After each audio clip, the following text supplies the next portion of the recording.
Yeah. Let's see here.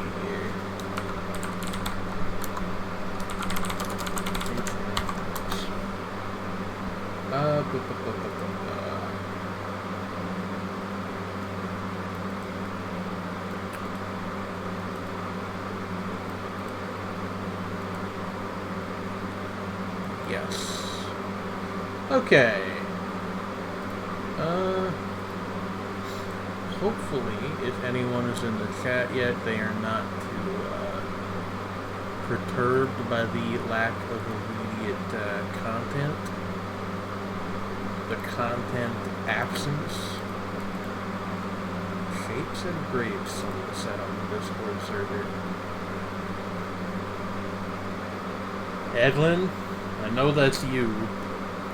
I don't know anybody else that uses fucking long S's, descending S's, whatever the heck they're technically called. I'm just gonna right click and close all of those tabs because they are not relevant to my life right now.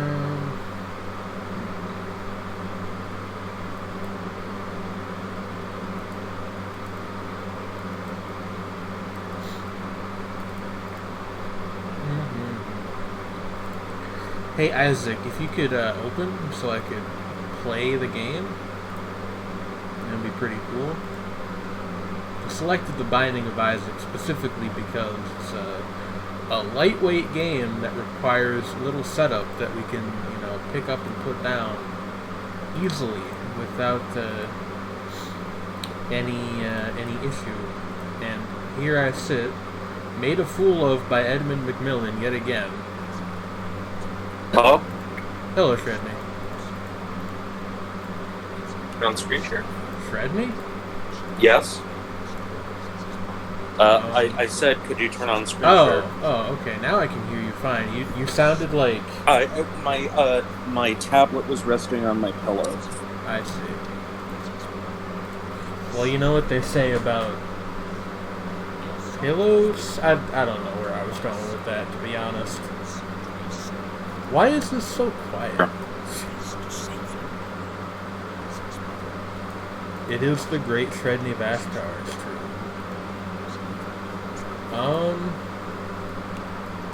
Apologies for all the, all of the narration you guys just got, by the way. I'm trying to figure out why this is so quiet on my end, but so loud in the Streamlabs mixer. Let me know if that's too loud for you guys, because that looks about right to me. I don't know why that was so messed up. Anyway, hi Shredney. I didn't do the proper intro today. We're just winging it, I guess. Shredney? Yeah. Hello? I'm right here. Yes. Did you hear me? Could you repeat what you said? Shredney. Sorry, I was slightly distracted. You can hear the game, but the visual is just a title card. God damn it. Hold on. Hold on. Give me 1 second. Forgot that I didn't have Isaac set up on the new setup yet. No, this is not Fall Guys, but a good guess. Streamlabs. Capture specific window. You guys didn't miss anything. I literally shot some flies and walked into a different room. I don't think I've even gotten my first item yet, other than the one that I started with. Yeah. It's working now. Thank you, Alice. Tech support, Alice. Huzzah. What Shredney? I said huzzah. I see. The metronome? Okay, sure. Finest girl I ever met in my whole life. So how are you doing, Shredney?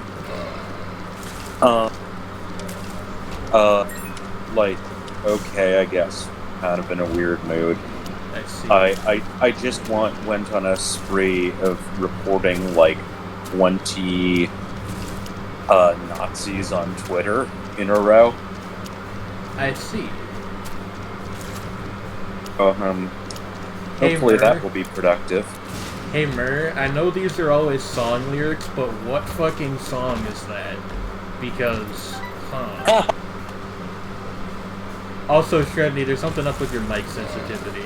It's doing that thing again where it, like, cuts off the beginning and end of what you say. Let's see. I'm gonna look at the settings. I'm gonna look at the voice settings. And you will find yourself looking at the voice chat. And you will find yourself adjusting your mic volume.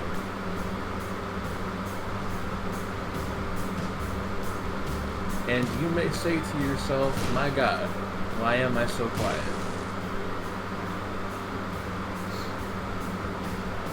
Yes, thank you. I'll be here all week. So when I put on, when I turned off auto sensitivity, even when I turned sensitivity all the way up, it doesn't seem like you heard me. Yeah, if you changed something, you sound fine now. You sound fine now. If you didn't, I just turned auto sensitivity back on. Okay, and it's just exactly the same as it was. That's weird. I'm gonna see if what happens with the new noise suppressor. Okay. How does this work? Well, you sound a little bit like lower fidelity, but I'm gonna turn that off then. Okay, now I'm back. Yeah, like, I don't know. How would you guys describe that? I struggled for words a little bit there. God, I haven't played Isaac in like a month or two at this point. So I have no noise suppression or noise reduction on. You didn't actually hear a difference? That's strange. I have advanced voice activity on. I got no idea. Wait, I'm gonna turn that off. Okay, how do I sound? Can you, like, say a single short word? Buh. What word was that? Buh. Oh, yeah, no, I got the whole thing. I think you're fine now. Wobble. Yeah, I think you're good. Okay, what I did was turned off advanced voice activity and then turned off noise reduction. Hey, It has echo cancellation and automatic gain control on. I'm gonna move my mouse real quick. I just realized it was hovering over the end stream button, which seems like asking for trouble. I think this is a classic shapes and forms here, figuring out technical issues while James plays Isaac. Yeah. Like, we normally don't come in without a docket, but I just don't know what we're doing today. It might just be this. Like, I've been very... There must be more than this. Thank you. That's like every stream ever. This is true, but specifically when it's Shredney. But yeah, like, incidental note is like... I think I must be, like, the only person on Earth to ever use Romla's There Must Be More Than This as a joke in any capacity. Because, like, I think... I just assumed it was some Faith No More song I'd never heard of. Some what song that... Faith No More. Oh, I thought that's what you said, and I was like, huh. But no, it is a song from, I think it was released on the album that Gary Mundy did under the name Toll, but it also was demoed. Oh no! This is terrible. As part of the Project Romla, and shows up on the Awake box set, and it's from that transitional period from when they went from being a power electronics project to like a weird, noisy psych rock outfit. Yeah, sister, totally. I have just accepted that I'm not going to know what music you're talking about. Like, Romla are really good, but like, I felt like I was the only person who actually listened to them. on the planet for like a decade, and then all of a sudden, Hole in the Heart got reissued, and it was suddenly like on multiple best reissues of the year lists. That you got into them before they were cool. Yeah, basically. Yeah. Yeah, no. Like, I got into them during their original hiatus, back when I was a teenager. I'm waiting for, like, a Pseudomayo to blow up in America so I can have that moment. I don't know if it's ever going to happen. Yeah, fair. I mean, I felt confused, yet vindicated when Car Seat Headrest blew up. Oh, yeah. You got into my music before it was cool? I have bad news, Go-Go. It's never going to be cool. I'm also, like, probably not making anymore, so there's that factor, too. I just don't have the time anymore, and, like, I've never really had the equipment. I've kind of always just winged it, but, like, he got cool with Hawaiian Highways. I think you might be the only person on Earth who has, like, a ranking, like, rankings of my albums, Go-Go. No, I do. I see. Well... Like, no. I definitely put, like, Lake Michigan as 100, oh god, what is it called? Record, not 11? Like, yeah, that's the one. Yeah, and, that's the one that everybody but me likes. I can't stand that one. And, oh, what is it called? I would rank Apartment pretty high, actually. Go-Go, that is, a flattering opinion. I think you might be one of maybe 3 people who actually listened to that album. Like, not an exaggeration. I've been meaning to catch up on your most recent work, but what I've heard of it is, like, really interesting, so... Also, yes, Alice is correct. That is how that album got its name. I'm not familiar with Monsterland. What is it? I do not know what Monsterland is either. They did the land. They did the monster land. They did the land. Was a graveyard hand. I'm not sure that works. I'm not familiar with that either. Sorry, Go-Go. Oh! It's the adaptation of Nathan Ballingrud's North American Lake Monsters. Okay. Okay, I understand. I know what Monster High is because my cousin likes it. It's like, I think it's by the Bratz people. It's like a line of dolls that are like loosely based. I think I have heard of that. On like the Hammer monsters. It's a very odd little property. But yeah, if it was Nathan Japanese, people would be like, "Oh, it's so weird," but it's American. So. But Nathan Ballingrud is a fairly well-respected horror/dark fantasy art author who some years ago released a very well-regarded book of short stories called North American Lake Monsters. And it's being adapted into a Hulu series. Is it about North American lake monsters? Yeah, they do show up in at least one of the short stories. You know what? You know what I call that? Truth in advertising? Truth in advertising, yes. That is literally exactly what I was going to say. I think there's actually a short story called North American Lake Monsters in it. It's a sort of about like that's like a title track on an album. Yeah, exactly. But generally speaking, the weird entities and things that show up in those stories are not necessarily lake monsters, but they're weird shit. One point there's a thing that may or may not be in... Oh, I don't remember if this was like a novella of his or was a story in that collection. Was a thing that may or may not be an angel, quote unquote, that is taken in by a couple and things get really weird. Yeah, I love it's like a deeply uncomfortable psychodrama. about a relationship falling apart that also involves a weird, faceless monster with wings.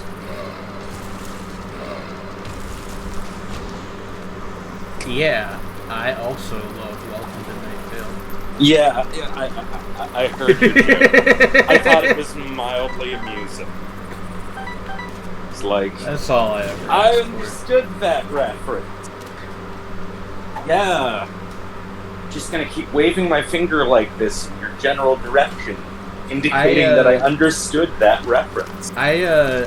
It's weird. Like Night Vale is still around, but I don't know anybody who still listens to it. And it's not like there was. It's not like there was like a moment where everyone was like, "Oh, this got bad." People and nobody was like, "This guy is canceled." Yeah, people like culture just kind of moved on in a way that happens sometimes. I think it still has like a specific dedicated fan base, but it's just shrunk a lot. Like, and I think there are like people that still periodically listen to it. Like, it's like how you and Yaren are the last people who care about Charlie the Unicorn and Film Cow. You know. Yeah. I mean, well, you're not the only people. There are a few other people. Well, like, I mean, like, speaking non-exaggeratively, I'm sure there's people who still care about Welcome to Night Vale, too. Oh, yeah. I just don't know any. Yeah, that's... Well... Shit, does Yaren still listen to it? I don't think so. Huh.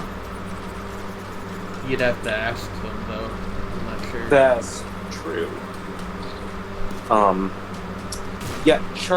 Like Charlie the Unicorn, I think remains like a very minor touchstone in internet history. So I have a funny story about Charlie the Unicorn. Yeah. I've never seen the actual shorts, I guess you'd call them. I have seen, because a friend of mine in the anime club at high school showed them to me. Videos where people would set like audio from Charlie the Unicorn to like Miku Miku dance models of various anime characters. Oh my. And that, in fact, was my first exposure to Madoka Magica as a concept. Holy crap. Really? Yes, it was fucking like it didn't make any sense beyond being like, here's two things that you like put together. But it was like Sayaka or something doing the God, I don't even remember what part it was. Was it like the Carl that kills people bit? Or is that even from Charlie the Unicorn? I don't remember. Like all those early, not even early, like all those like late 2000s YouTube videos. That's from Llamas with Hats. Okay, my bad. Although that is still a Film Cow thing, so that might be what I'm thinking of then. Yeah, I mean it is within the mythos. And then there's one where it's QB. And hello? Like, what? I heard a poo-poo. Is a noise? Is it Trey? It's Trey. Hello, Trey. Yeah. Hello. How are you? I had an Doing okay. That's good. Continue your story. Yeah, but there's also one where it's like Cube, and it's the bit from one of them where the unicorns speak with the voice of the Legion. Like, I don't really know the context, but that's what happens. I know all these like minor out of context tidbits about it because I've seen those videos, but I've not actually seen the videos themselves. Huh. It has been a really long... doesn't matter in Charlie the Unicorn. Fair enough. I mean, like... All you need to know is that he loses his kidneys. Oh no. How unfortunate for him. Like, also, just, I mean, what can I say but... It's a Leopleurodon, Charlie. Which has actually... apparently has had an overall influence in how people tend to pronounce that particular animal name. What the hell is a Leoparodon? A Leopleurodon is an extinct giant sea reptile, which shows up in Charlie the Unicorn. That's fun. For a bit that lasts about 5 seconds before they move on with their lives. Yeah, it's like, what the hell is that thing? It's a Leopleurodon, Charlie. And it's just like, what the fuck is this? In the 2020s, are we bringing back LOL random humor? I mean, look, 100 gex are popular. I was gonna say that's like only like 10% a joke. It's kind of already happened. And like, look, so like, I was just thinking about this, and I realized like, because I briefly made a temporary foray back onto TV tropes, somebody had, like, you know, a thread asking what, you know, people think the trends of the 2020s in music might be. And I was like, I actually have a fair number of predictions, but the first one is that whatever the fuck is going on with 100 gex, reptilian ghetto boys, people and call it the like. hyperpop is the term that Well, is no, caught I mean, I did. Well, hyperpop, I think as more of the whole Caro Bonito. No, that's a different thing? No, those are two different things, I'm fairly sure. What do they call that? I don't know. No, the but only I'm pretty reason, sure that's hyperpop. The only reason I the know this is that Mala, who knows much more about this kind of music than I do. But my understanding was that they were two like separate but related parts of that scene. Maybe. That makes like the sense. only reason. But I was saying is that whole continuum of things is, as I put it, it's going to continue to keep happening to all of us until it doesn't. Yeah. Did anyone hear what I just said? Yeah. Because I got bored. Yeah, it's going to continue to keep happening to all of us until it doesn't. No, we heard you. Credney? Anyway, yeah, I'm back. Yeah. Credney, we heard you. Okay, good. But, and so, like, but also that I have the general feeling, yes? What I was saying is, like, the only reason I know that is called that is because our good friend Mala, who knows much more about this kind of music than anybody in this call right now, you underestimate my power. Perhaps, but, like, she was complaining that term has started to catch on because they don't think it's, like, representative, really, of various... You'd have to ask them for, like, a fuller explanation, but they were not... I don't know, it feels like kind of a... Like, I have seen it used in music criticism and in music fan circles to refer to a couple of different things that aren't the same thing exactly. I mean, I get that, but, like, as with all music scenes, part of it has to do as much with, like, that's the way the artists collaborate and stuff like that. Yeah, of as course. It does the actual sound. Yeah, but also, so, like, I'm sort of like, which is why I'm avoiding specific terms here, because, like, of the potential inaccuracy point being, whatever that is, it will continue and, to occur. I mean, I also think that whatever is... Also, I was sort of thinking that, like, honestly, I wouldn't be surprised to see the whole, black dresses nexus, those artists, and Angel Markloyd becoming subtly influential in various ways. Don't know who that second one is. Angel Markloyd, Fire Tools. Oh, okay. Well, yeah, like... She's done a bunch of other weird shit. Name. Yes, yeah, I know who Fire is. Okay, we can continue. Yeah, I mean, like that stuff to me spiritually feels like a precursor to that, in a way. Mm-hmm. Like that sort of very, very strange blending of aesthetics in a purposefully jarring fashion. Yeah. And then on the other side of it, you also have the fact that PC Music is actually producing for Charlie XCX, who, outside of the United States, is a pretty big deal. Yeah. I like Charlie XCX's voice, and that is the extent of my opinion on her as a music, to be honest. And like, I don't know, I expect those things to keep, continuing to happen. I expect that once the whole new metalcore, genty metalcore thing dies, we might actually hear some decent hardcore adjacent music again. I expect that Elizabeth Colorwheel will probably actually gain somewhat in popularity, hopefully. Gamer, I am going to destroy you.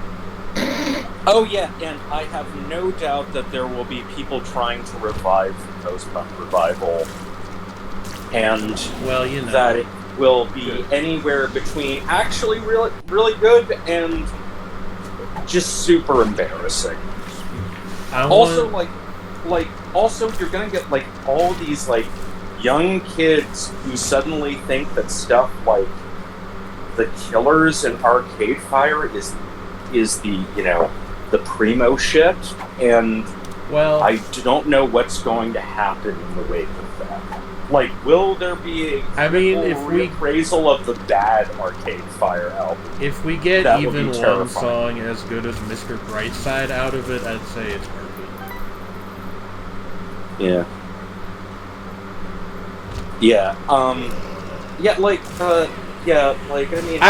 The way that I know that I'm out of touch is like people are like bringing up all these names, and I know who like maybe a third of them are, and of those names that I do recognize, I've actually listened to music by like maybe half. I don't know. I'm getting old. There are certain bands that I am very much looking for, but I'm not sure what's going to happen. I'm not going to I meant seriously go. To like seriously put on my Oracle hat. But like,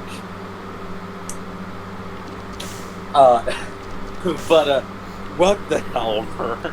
Apparently, this is from that fucking. What's the movie called again, Mer? I forgot. I don't know who Slater is, Go-Go.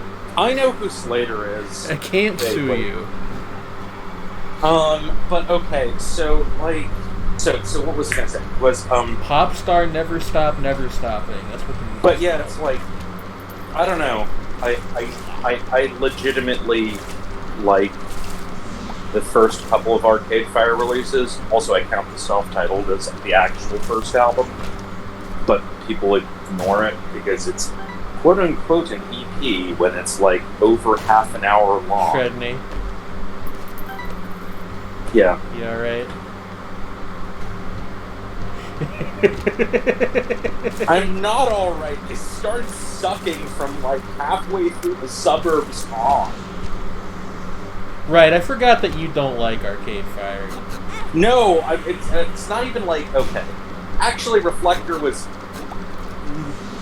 I forgot that you largely don't like Arcade Fire. Okay, no, I really like their early work, and I really don't have... Okay, I don't hate their later work, it's just so boring. I think that Murr is right, and that we should all listen to Gus Posse. Okay, that's valid. Paper Chase, also. I don't... Incidentally, Paper Chase no longer... The only reason they're no longer active, so far as I'm aware, is because John Congleton now produces everyone. He has produced albums by everyone. It's like a Buggles situation. I don't think I know who Kim Petras is either. Surprisingly, like, you know, she's a pop musician. She is, you know, she is trans, which, you know, is kind of noteworthy. And, yeah, shrug. Makes pretty solid music. I mentioned my one like thing that keeps me from truly being able to enjoy her work like 100% in the chat, but she's worked with a couple of like producers that I really like, including one of the guys that was in the band Oliver, who made this really great like new disco / like house record a couple of years ago called Full Circle. That I think that one was their only full-length record, and then they came out with a couple of EPs before it became a solo project. But yeah, I enjoy her work, like particularly the ones that she has done with Vaughn from that band. Neat. I was just thinking now that, like, I haven't been keeping up super intensely with music this year, but I found out that, like, there are several albums that were released by musicians I didn't expect to drop albums, but I was like, yes! Like, for example, Mirror, the dark ambient project, Christoph Heeman and Andrew Chalk, reformed, released their first album in, like, well over a decade this year. Jason Krumer, one of my favorite noise artists, apparently released a self-titled record this year. Matmos dropped a 3-CD album this year. It's like 3 hours long. I wish I knew who any of those people were. Matmos were the guy. Matmos are best known for having done some work with Bjork on Vespertine and the tour for that album. Bjork. They were kind of like her backing band. And they also infamously did the album A Chance to Cut Is a Chance to Cure, which is in a long line of albums that they made based on really fucking weird samples, and in this case it was of samples of surgery sounds.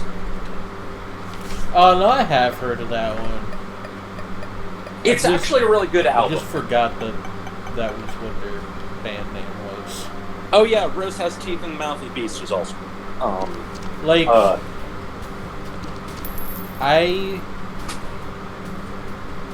It's genuinely like a huge obstacle to talking about anything with anybody is that I cannot remember the names of things. Like, that is fair. Like, I just don't, like... Yeah. Like, I'll be, like, this anime server I'm in, people will be talking about, like, directors and stuff, and it's like, you know... If you call somebody, like, the something guy, I know who you're talking about. But if you just call them so-and-so, I don't know who you're referring to. Yeah, unless it's, like, somebody very well. Like, obviously, like, I know who Elvis is, but, like, you know, it's... Or, I mean, like, it's gotten to the point where I can just say Aki Bishimbo and you know who I'm talking about. Yeah, but that's because I talk to you all the time. Okay, fair enough. And, like, I've seen, like, a good chunk of his videography at this point. That's fair. By the way, yeah, Andy at the Town Moves turns 10, like, tomorrow or something. Woo! You guys should watch that show. It's good.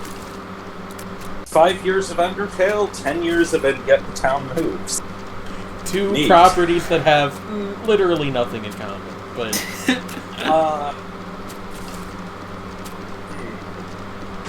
Does anyone... I mean... I feel a terrible joke, Roy. I mean, at one point, you do have to be room service at a hotel, which is not that far from being a maid.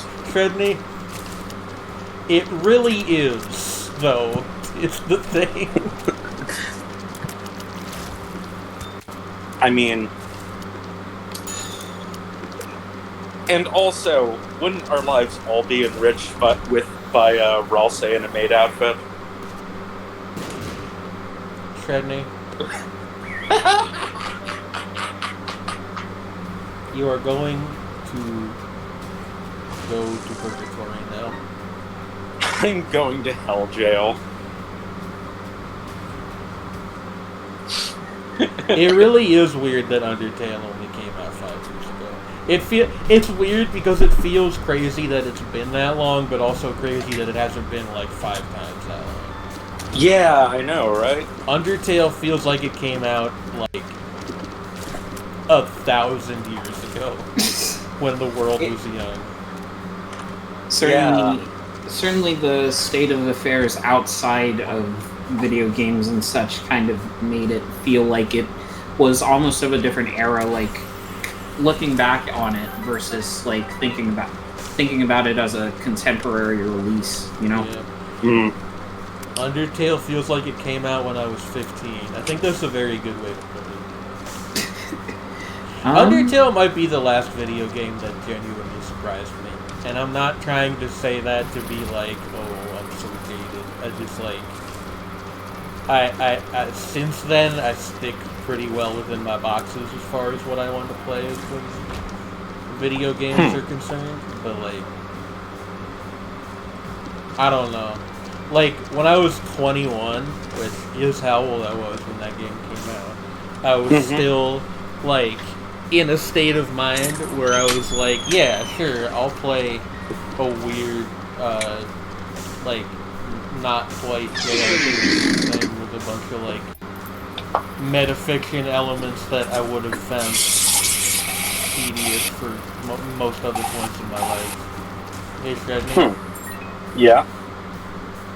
I was just filling a glass of water. We could tell. Sorry. It's okay. It was a faucet.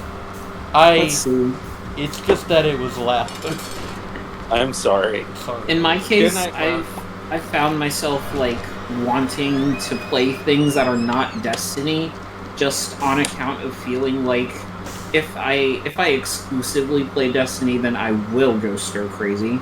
Like it will drive me nuts. Like I like it, and I have liked it for a long time. The game likes it. It celebrated its 6th anniversary this week, and I've been playing for 5 of those. But you know, it's just like you don't want to give yourself too much of a good thing, otherwise you'll get burnt out on it and start to resent it a little bit. So, I guess, yeah. Like I think part of the thing is that I don't. Do you have a weird little spider familiar now? Yeah. Neat. Yeah. I think part of the thing with me is like I don't really get that way with video games anymore because I don't play them enough. Like, Sissy Longlegs, yes. Held a message for reason. Hold on. Are you guys seeing this? Held a message for reason identity.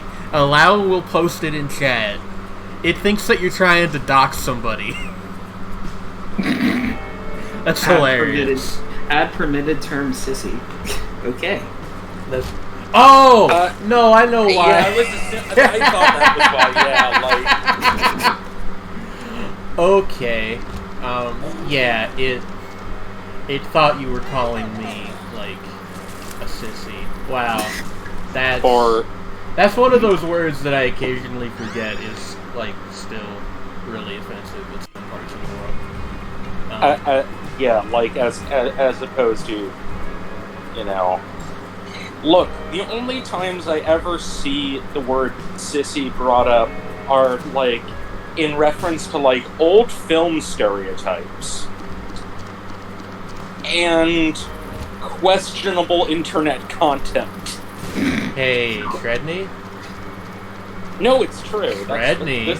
Yes, no, but you understand, Redney, right? lots of things are true that we don't talk about on the show. I mean, wow. Guys, guys, look at the chat. Want to become famous?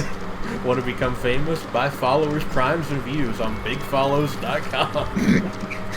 Oh no! Please don't actually do that. I didn't add any mods yet. Hold on, I'll take care of it. We're not liable for anybody's behavior if you do choose to end up visiting this website and getting yourself all manner of Trojan horses and such. It's my channel. Why can I not ban this person? Well, I think person is a generous term for this particular robot. Wait, what the fuck? Why? Give me a second, guys.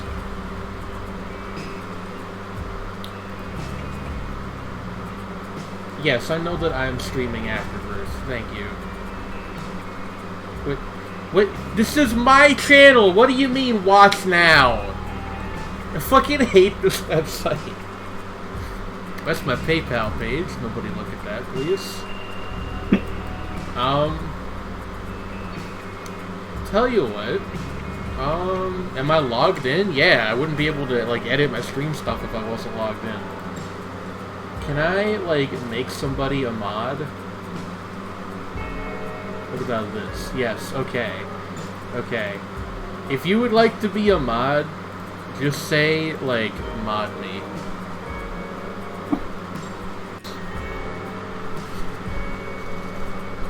Cool. Okay. Yeah. Yeah, let me just, like...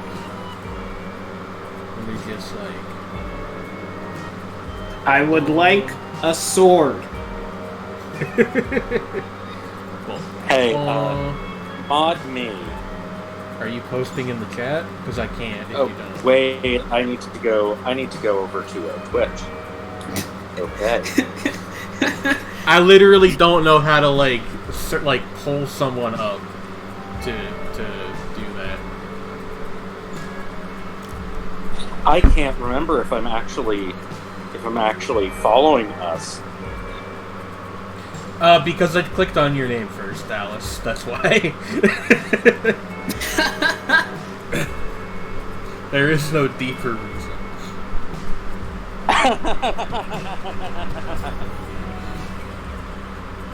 Okay, I'm not the ferret. You get a sword, and you get a sword. Alright. Does everybody watching have a sword? I think so. Unless, oh goodness, I've forgotten the username. Somebody from the Zudomayo server said they might drop in. But, but if they are watching, they're not posting in the chat. I would also like a sword. Oh, did I not give you one? No, I got it. Have I been given a sword? Yeah, I think everybody's got one. I'm referencing the bit from. Oh yeah, yeah. Oh yeah, of course. And I also would like a sword. It is super weird to see my own posts after I make them. I don't have an account anymore, essentially, because this is basically like a group account. There is no Planet Jane on Twitch anymore. It's just shapes and forms. You could create an account under a name like Planet of the Janes. I mean, I could, but why? Rise of the Planet of the Because Janes. why not? I mean, I don't. Did I get banned? No. Did I not share this story? Why we had to go through all this trouble of making a new channel and shit. We lost our old login. The old login. Well, it was worse than that because if I had just lost the login, I could have sent a password reset request. I lost the two-factor authentication because I don't have that cell phone anymore. And if you lose that, they can't do anything for you. They can't do jack shit. Yeah. If you and if I still had the password, I might have been able to get in, but I don't remember the password that I made for my Twitch account 7 years ago. So, it wasn't a useful thing. And like, that is what one would use a Twitch account for generally, Alice, but I don't really watch other people on Twitch anymore. I died. Dear Diary, I was being killed by this thing in some cave. Oh shit, we started with Text Zero. I like this item. Neat. Or is that what it's called? I don't know. It's Shocking Tears. Me and my wizard eyes. Wizard eyes! Oh gosh. I like that bit. Yeah.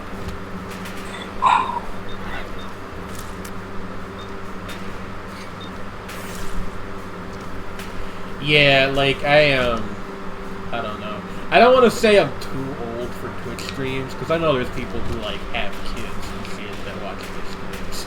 But, like, it's one of those things where, like, what I do with my life now makes it, like, I don't have that much free time, and when I do, with Twitch streaming, there's other stuff. Like, it's not really what I want to be doing, yeah, like, I would rather play a video game myself and watch something, like, in the background on whatever. Yeah. But you're already one of us. It's true. I mean, like, I could do it with Twitch streams. I just feel like most streams are very chaotic, and I don't really, like, I don't thrive in that kind of energy anymore. Yeah, I don't know what it is about, like, Twitch as a platform, but it does have that, like, weird sort of identity where, you know, the most exaggerated members of it are the ones that often get that, like, popular status and everything. Yeah. Even though I'm pretty sure that a good portion of the audience that watch streams on here aren't necessarily always looking for people that are like that, you know? Yeah, I don't know. I think, and I don't mean this in a derogatory way, I think it's just that there's a lot of kids on Twitch, and when you're, like, 14, a guy really loudly yelling poggers as he gets a no-scope in Apex Legends is, like, the funniest thing in the world to you. I mean, I really think that's all it is. And again, like, I mean, I used to think this stuff like that was cool, too. I'm not ragging on anybody, it's just, like, it's what it is. I mean, like, I rarely watch streams with more than 1,000 viewers. I mean, like, I'm not saying that there aren't, like, streams of the type that I'm talking about out there. It's just that I don't know those streamers, really, and I'm not super inclined to seek them out. That is, The one exception, I have an acquaintance who recently started doing VTuber stuff, and I might, like, tune into some of that. That could be fun. But that, for one thing, that's a maybe, because it's about, like, finding the time. And for another thing, that's a person. So, like... Yeah, you know. and... Yeah, that's fair. There are some people who I intermittently follow. Oh yeah, fucking Bikini Bottom Remastered has become a big thing on Twitch. Yeah, you got that. You got Among Us, Fall Guys, of course, and I think people are starting to get onto Spellbreak as well. What's Spellbreak? That one is a battle royale where you play as, like, a magic user. That seems fun. I don't know. I mean, in terms of Twitch stuff, largely,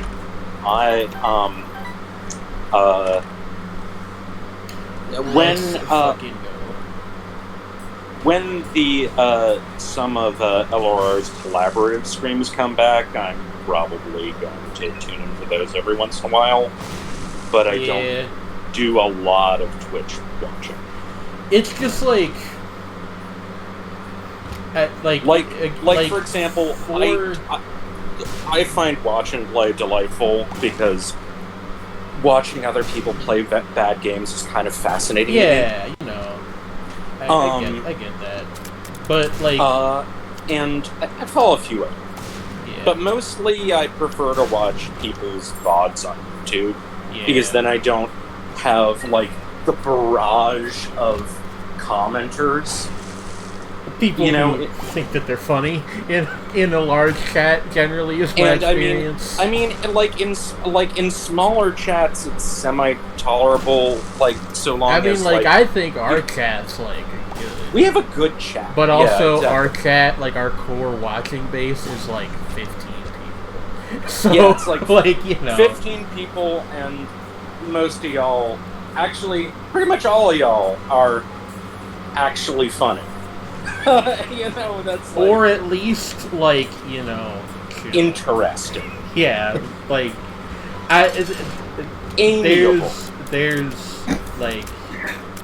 there is nothing that makes me less interested in a platform than people like I go to watch someone's Twitch stream and the chat is just people spamming the poggers emote. Like, I get it, it's part of the culture. But, like, actually the chillest Twitch stream I've been on, which was also related to Living Ready Run, but more indirectly, was Kathleen DeVere's, like, it's an irregular thing, but every couple of weeks she does, like, a music stream thing that's just essentially a hangout with channel. I can't watch stuff like that. I always get, like, I don't know how to put it. Like, everyone has a very different method when they make things. And when I see somebody whose method is not mine, I'm like, what the fuck are you doing? It makes me get all aggravated, and it's just not conductive to fun. What is? The thing I just described. Oh. So, guessing not... Like, how so? Okay. Like, I'm trying to think of examples because I haven't watched anything like that in a while, specifically because this happens. It's more like, in a way, almost like a radio call-in show, and tends to have a small audience. Well, I mean, that's that are, but, like, I don't know. It's literally like the equivalent of a video streamed radio call. Actually, Alice raises a good point. It's like watching somebody else play Tetris. Like, I can't.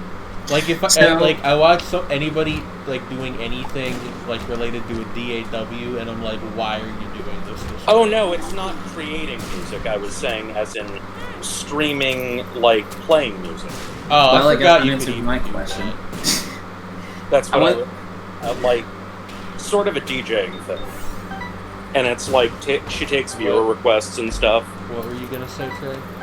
I find myself, like, really enjoying watching other people's, like, music streams and everything, because, like, it's been a good while since I've made anything for myself, so, like, having a bit of a, like, look into other people's processes has been, like, a bit of a, like, way of still having a connection to that side of things, even if I haven't really done anything in that vein myself for a while. But I kind of get where you're coming from, where it's like you wouldn't necessarily do XYZ yourself. In Ableton or FL or whatever it is you use. So, I mean, like, that's a little different. Now, I understand that more. That wasn't the sort of thing I was referring to. That's why I was confused. I was just confused. It was like, no, I am referring to literally playing music, hanging out, having, like, old, like, sort of public domain nature documentaries and things playing. I mean, that sounds like... I honestly didn't really know that people did that kind of thing.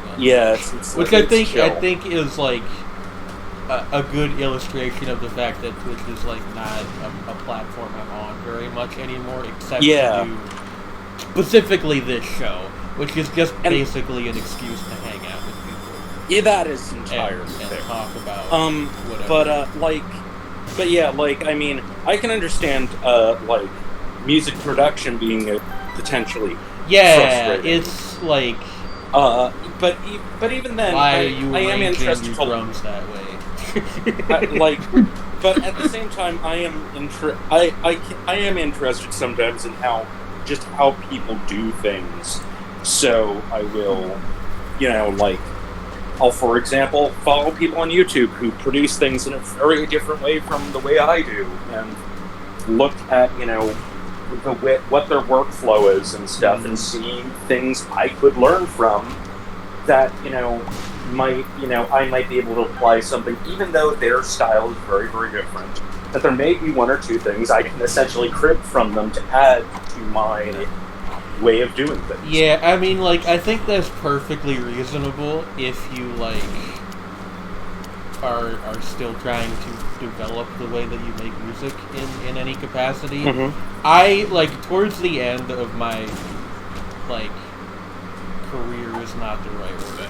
Time as a music producer, I very much was I have hit my ceiling, and I don't think I can, do anything else without, just totally starting over. So I wouldn't get that, I don't think. The thing is, that, I don't know, is, I think the key to it is you just, the way to get better at music is to just... I'm glad somebody does go. Is to... No, I also think that you consistently, kept getting better, and even if, there were certain things I preferred more, I think that you had refined your style in a lot of it. You're entitled to your opinion, certainly. I mean... it's not even that I don't think I was getting better, it's that, I was making essentially the same kinds of things, and I think I just bored myself eventually. I've said everything I want to say with my music, and unless I decide that I need to say more, I don't feel particularly compelled to pick things back up. That's fair. Taking a break from that sort of thing, very loose. Yeah, I mean, I don't know if I'll eventually come back to it in, a couple months. It wouldn't be the first time, and maybe I will. Honestly, I haven't, the thing is, though, with me, it's a whole weird thing. I guess partly this is because I initially started playing around with stuff in, digital audio workstations. I started out from the perspective of not even trying to, how do I put this? I had, I started to, try to, figure out stuff. Words.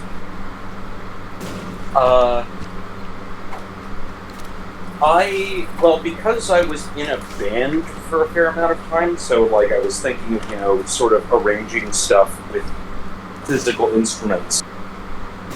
It sort of changed, but also was, reading a lot about things like experimental classical music and things when I was younger, and sort of thinking in this very conceptual way. It meant that, even when I couldn't record music, I never stopped working on it indirectly. I mean, I think that's a big difference between you and I, because I don't read music. I have no conceptual framework for music whatsoever. Oh no, I don't think that you actually need to be able to quote-unquote read music to work. I don't think you need to. No, I don't think you need to. I don't even know that it helps.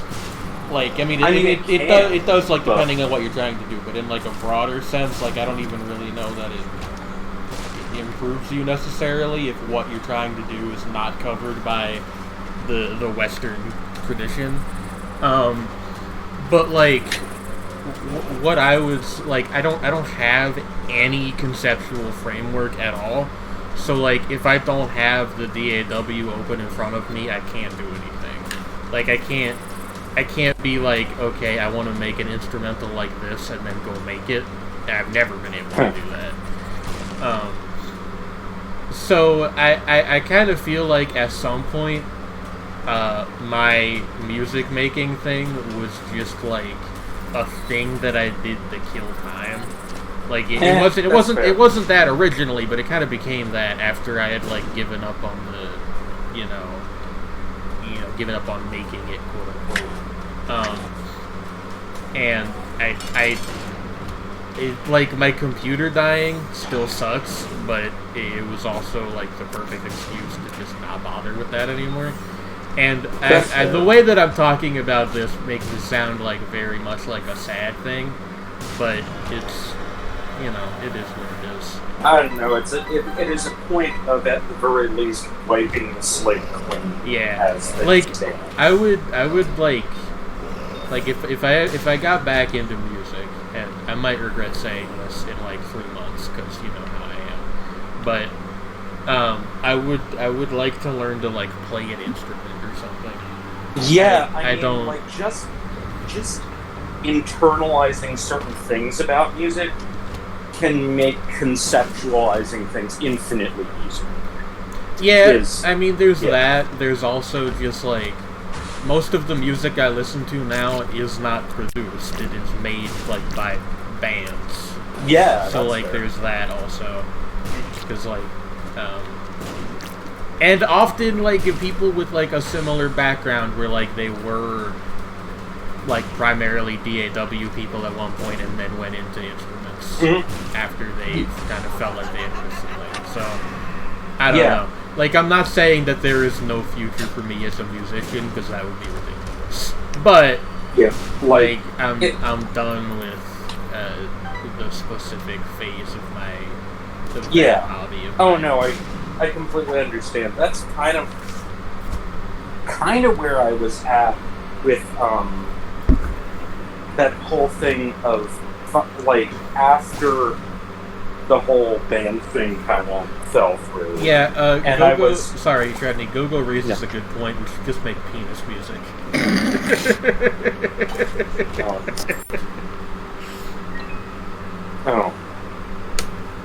But, so, like, but yeah, like, after the, you know, the whole thing with the sort of various permutations of the band I was in kind of, like, dissolved unceremoniously. Like, not even, like, formally broke up or anything, just kind of, like, went... Thank you for that, by the way. Like, everyone went to college way out of state.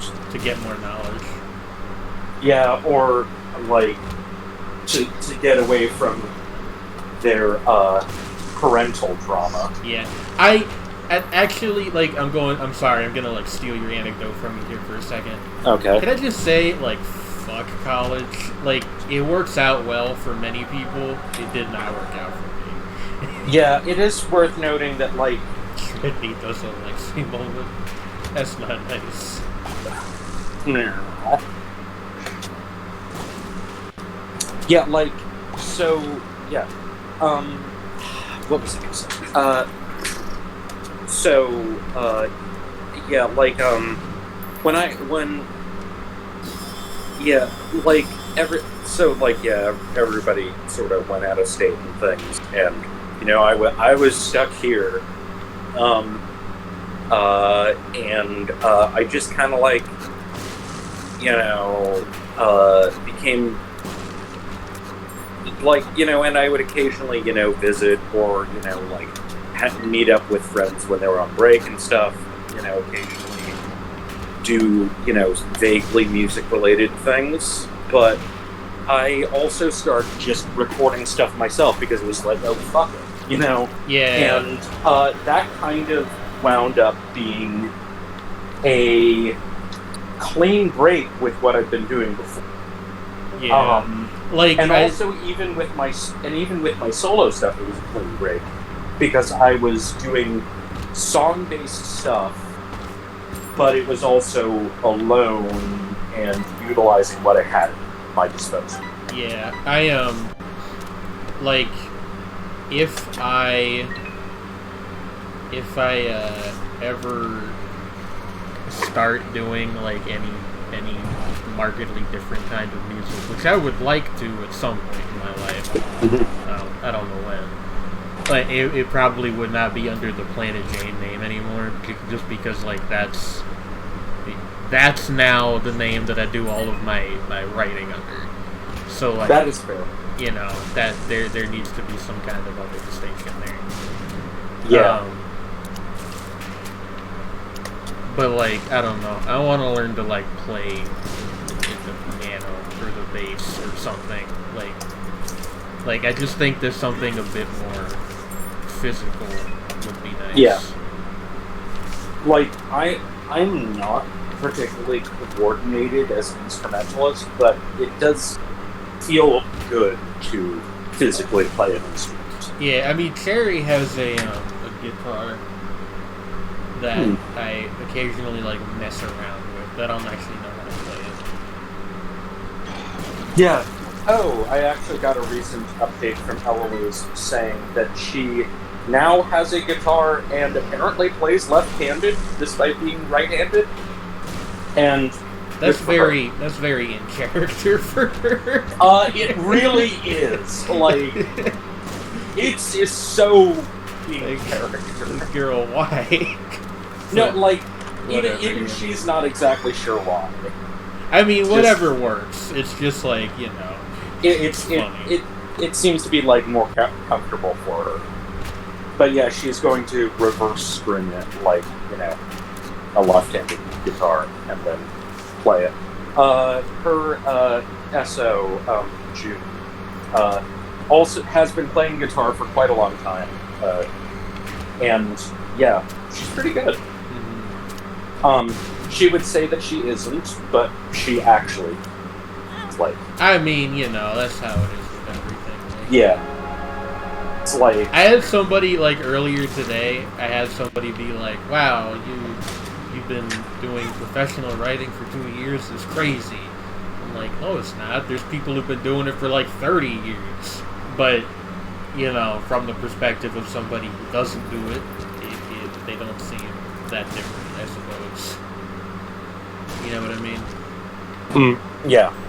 Oh, like, yeah, I get what you mean, Seti. Also, like, playing left-handed, you know, like, the dominant hand doing the chord thing, that actually does make sense, and that was sort of the way I thought initially for a long time. But the funny thing with, like, the reason why people play, you know, the actual, you know, like, strike the strings and so forth, you know, plugging strings with the dominant hand often is because, like, traditional fingerstyle guitar playing requires a bit more coordination and requires pretty much all of your fingers to be used, depending upon, you know, hitting them. Isn't there a thing people do? You, like, you can also, like, put it down on your lap and, like, play it like a pedal guitar? Isn't that a thing that you can do? Oh yeah, like lap steel is a thing.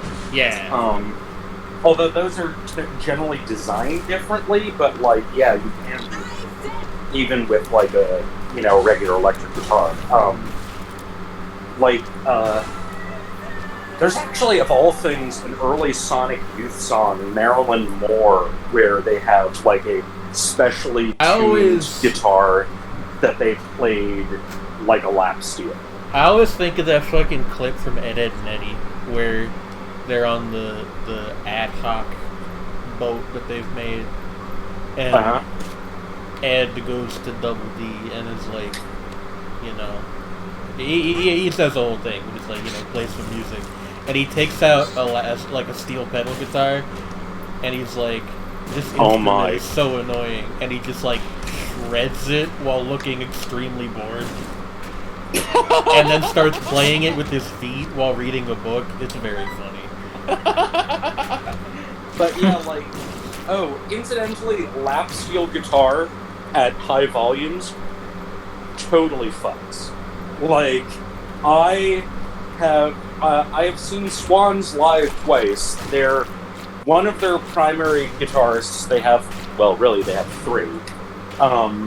Is Christoph Hahn, who plays like a full-on, you know, country-style lap steel through various effects and things, and it is the most metal shit. It's amazing. Also, he's this, like, zillion-year-old German guy, really weather-beaten face. That's kind of who I would expect to be in a band like that, to be honest like with you. playing really intense lap steel. Yeah, and he's just like, "Grr," and it's amazing. It's like he might not even actually be that old, but he looks like a grizzled cowboy, but also very German at the same time. It's very cute.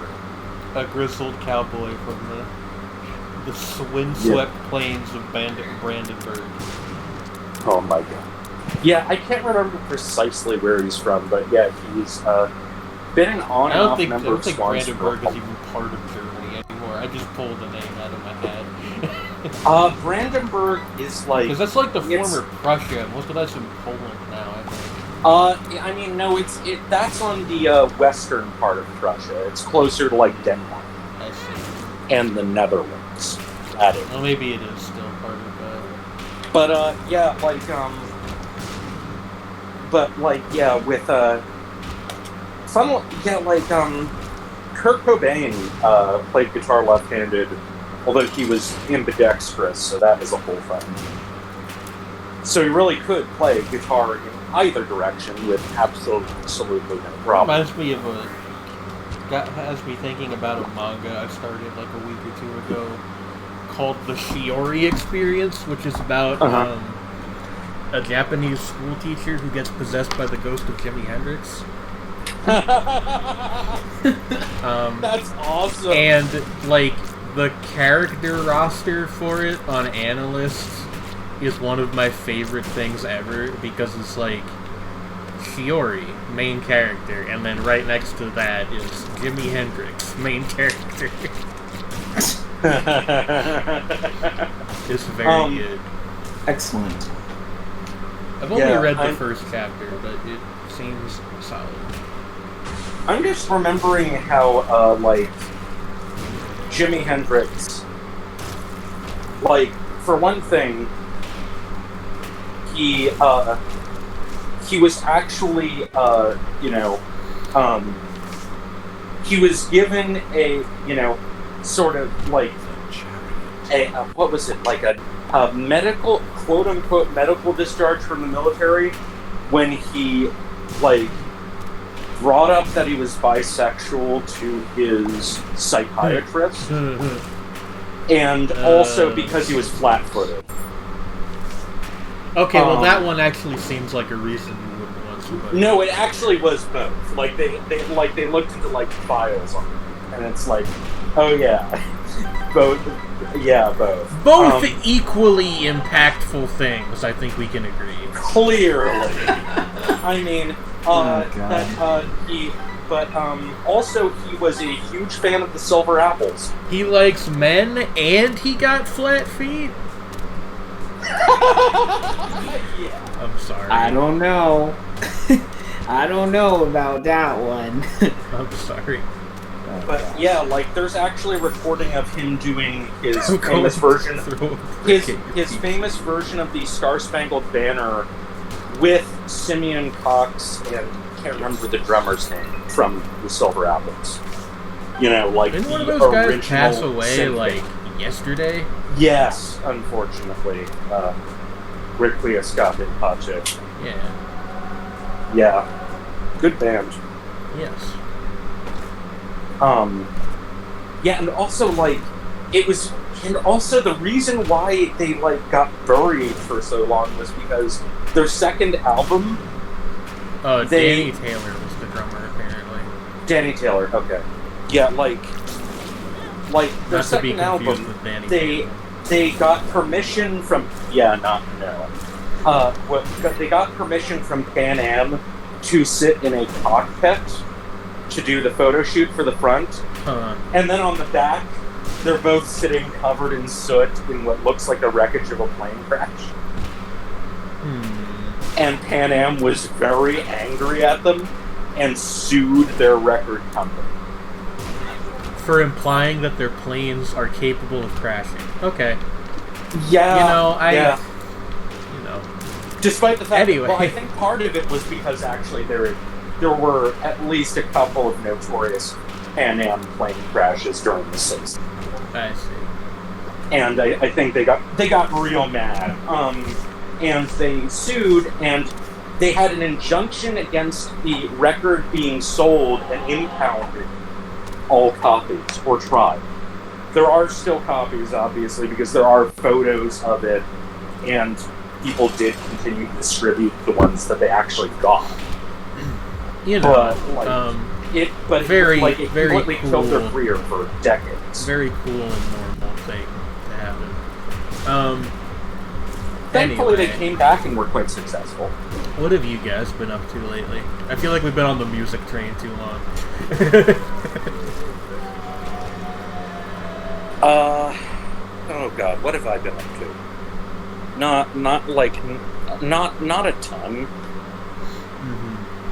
Frankly. What about you, Train Man? You know, kind of chilling. Can't really say that it's been terribly eventful around here. So I mean, there's kind of something comfortable about that, I guess. Yeah. I've been doing anime stuff, as is my lot. But yeah. It's been fun. I'm like almost done with Erika 7. I think I've got like 11 or 12 episodes left. Where are you watching it? Is it like PLM, or are you watching it on like some official service somewhere? PLM? Perfectly legal means. Oh, that, yeah. Perfectly legal means. If I didn't have my controller plugged in, I could literally like check what the group is. But I got fan subs that somebody put out like 10 years ago. They're pretty solid, although occasionally a little stilted. I think that some of them, you can tell. There's like I feel like I'm fucking like interpreting like a medieval manuscript. Like you can tell there's two subtitler hands. Friggin' Beowulf by Seamus Haney. Yeah, and like the one guy, like one of the subtitlers is very competent, and the other guy, needs to work on his. Well, 10 years ago, he needed to work on his natural sentence flow a little bit, but. Gotcha. Yeah. Yeah. I finished the absolutely confounding sex ed episode that comes immediately after some very large plot revelations. Yeah. Where what's his name? Matthew and the photographer guy. Moondoggy? No, Moondoggy is the guy with the bucket hat. Yeah. I think the photography guy's name is Stoner, actually. Yeah, Happen Stoner. There we go. Yeah. But it's after fucking Dewey makes his speech.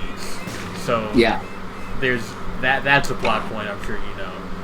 Yeah. And then the episode immediately after that is Renton tries to figure out how sex works. Essentially, it's very strange and out of place. And I feel like they I don't know what happened there. Maybe they felt obligated to do it, just for the sake of making it feel like a actual coming of age thing or whatever. But I guess. Yeah, maybe. I find myself feeling like it didn't really need that. It's I like Erika 7, but there's a couple places where there's, and I never use this term, but there's what is essentially filler. It's just occasionally they'll not a lot of it, but there'll be an episode here or there that's just this doesn't really. From what I remember, they certainly did the thing where Erika's kids learned not to be totally terrible to Renton. They did that same exact plot maybe 2 or 3 separate times. Yeah, they did it. There's a couple episodes, and especially in the first half of the show that are just that. Then her adopted children go into the background for the rest of the series, so it doesn't really matter that much. Yeah. Yeah. Oh, what was it going to say? Also, Treadney, Alice would like to report to you that her fairy lights finally blew out.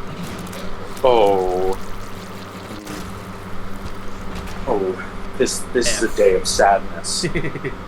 Pressing F to pay respects. So about terrible subtitles. Well, these are not terrible. No, I mean actually, in this case, terrible subtitles. So after becoming curious about the infamous Japanese, art film / anime film, Midori Shoujo Tsubaki,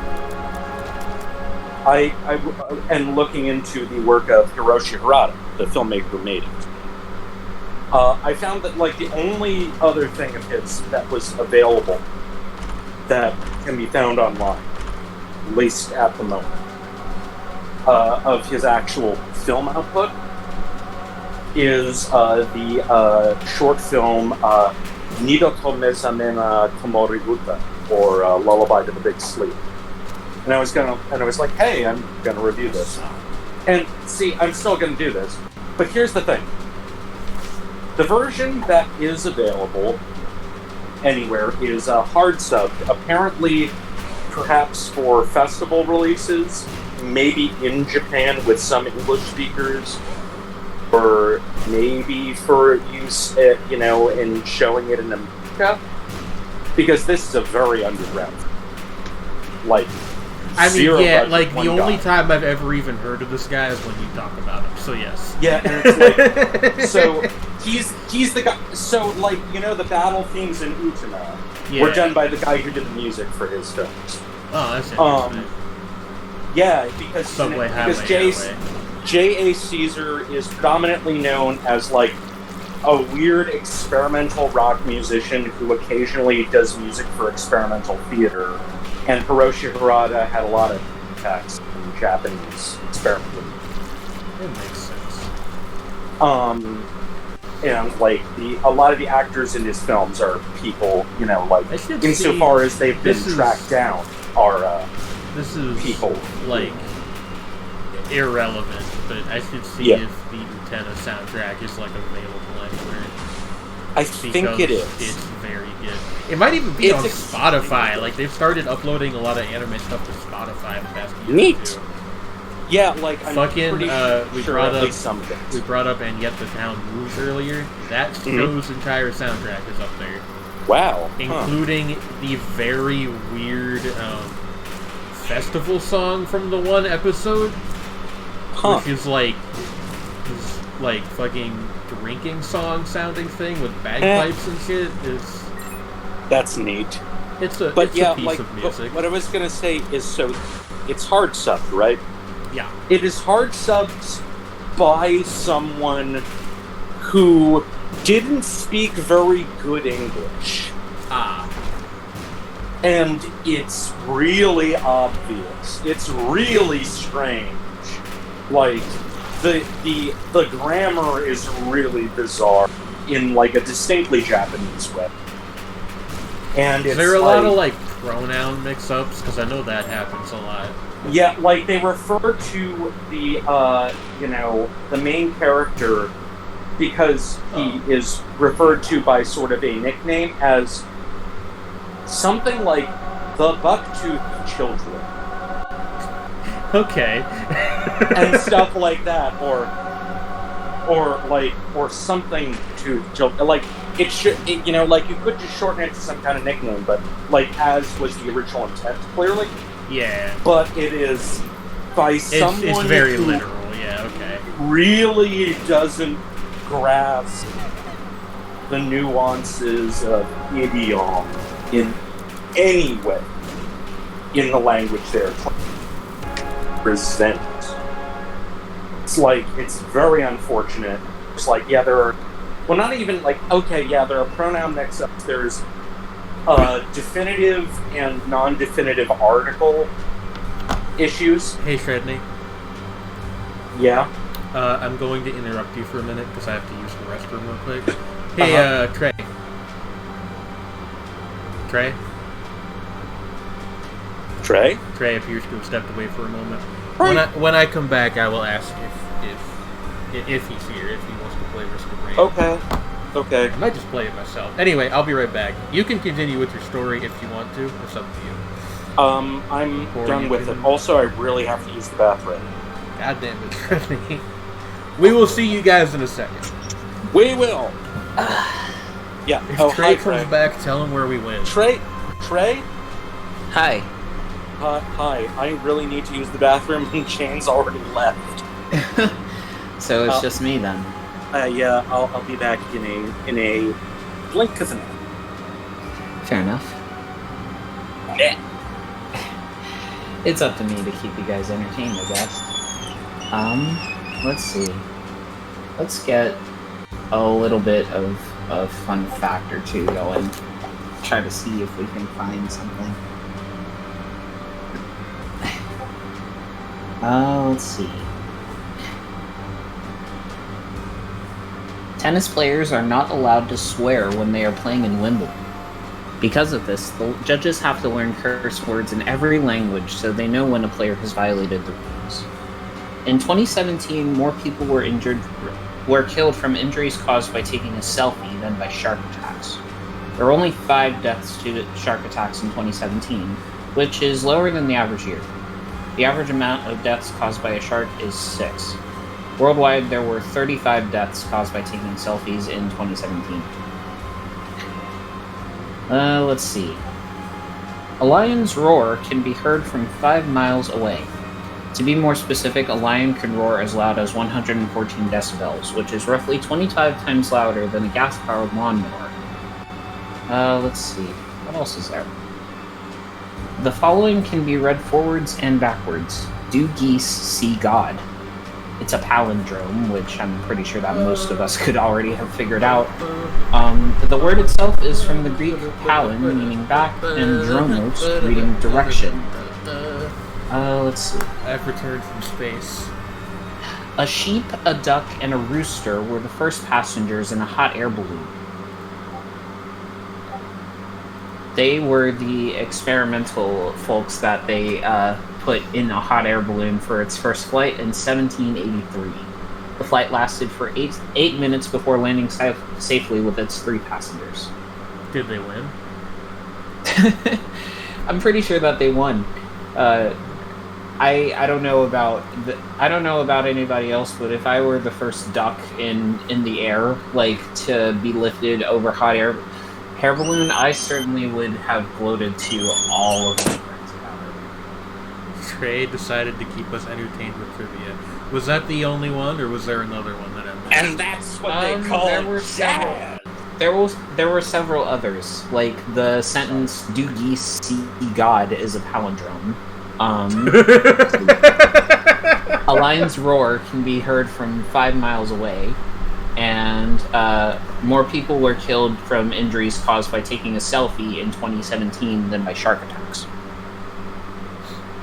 What about the overlap on that Venn diagram, which is a person who took a selfie before being eaten by a shark?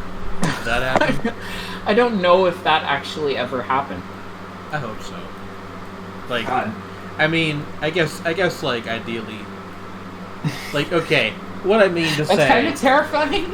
What I mean to say, like, I would not hope that there's one more death in the world, but if somebody had to die from a shark attack anyway, you know.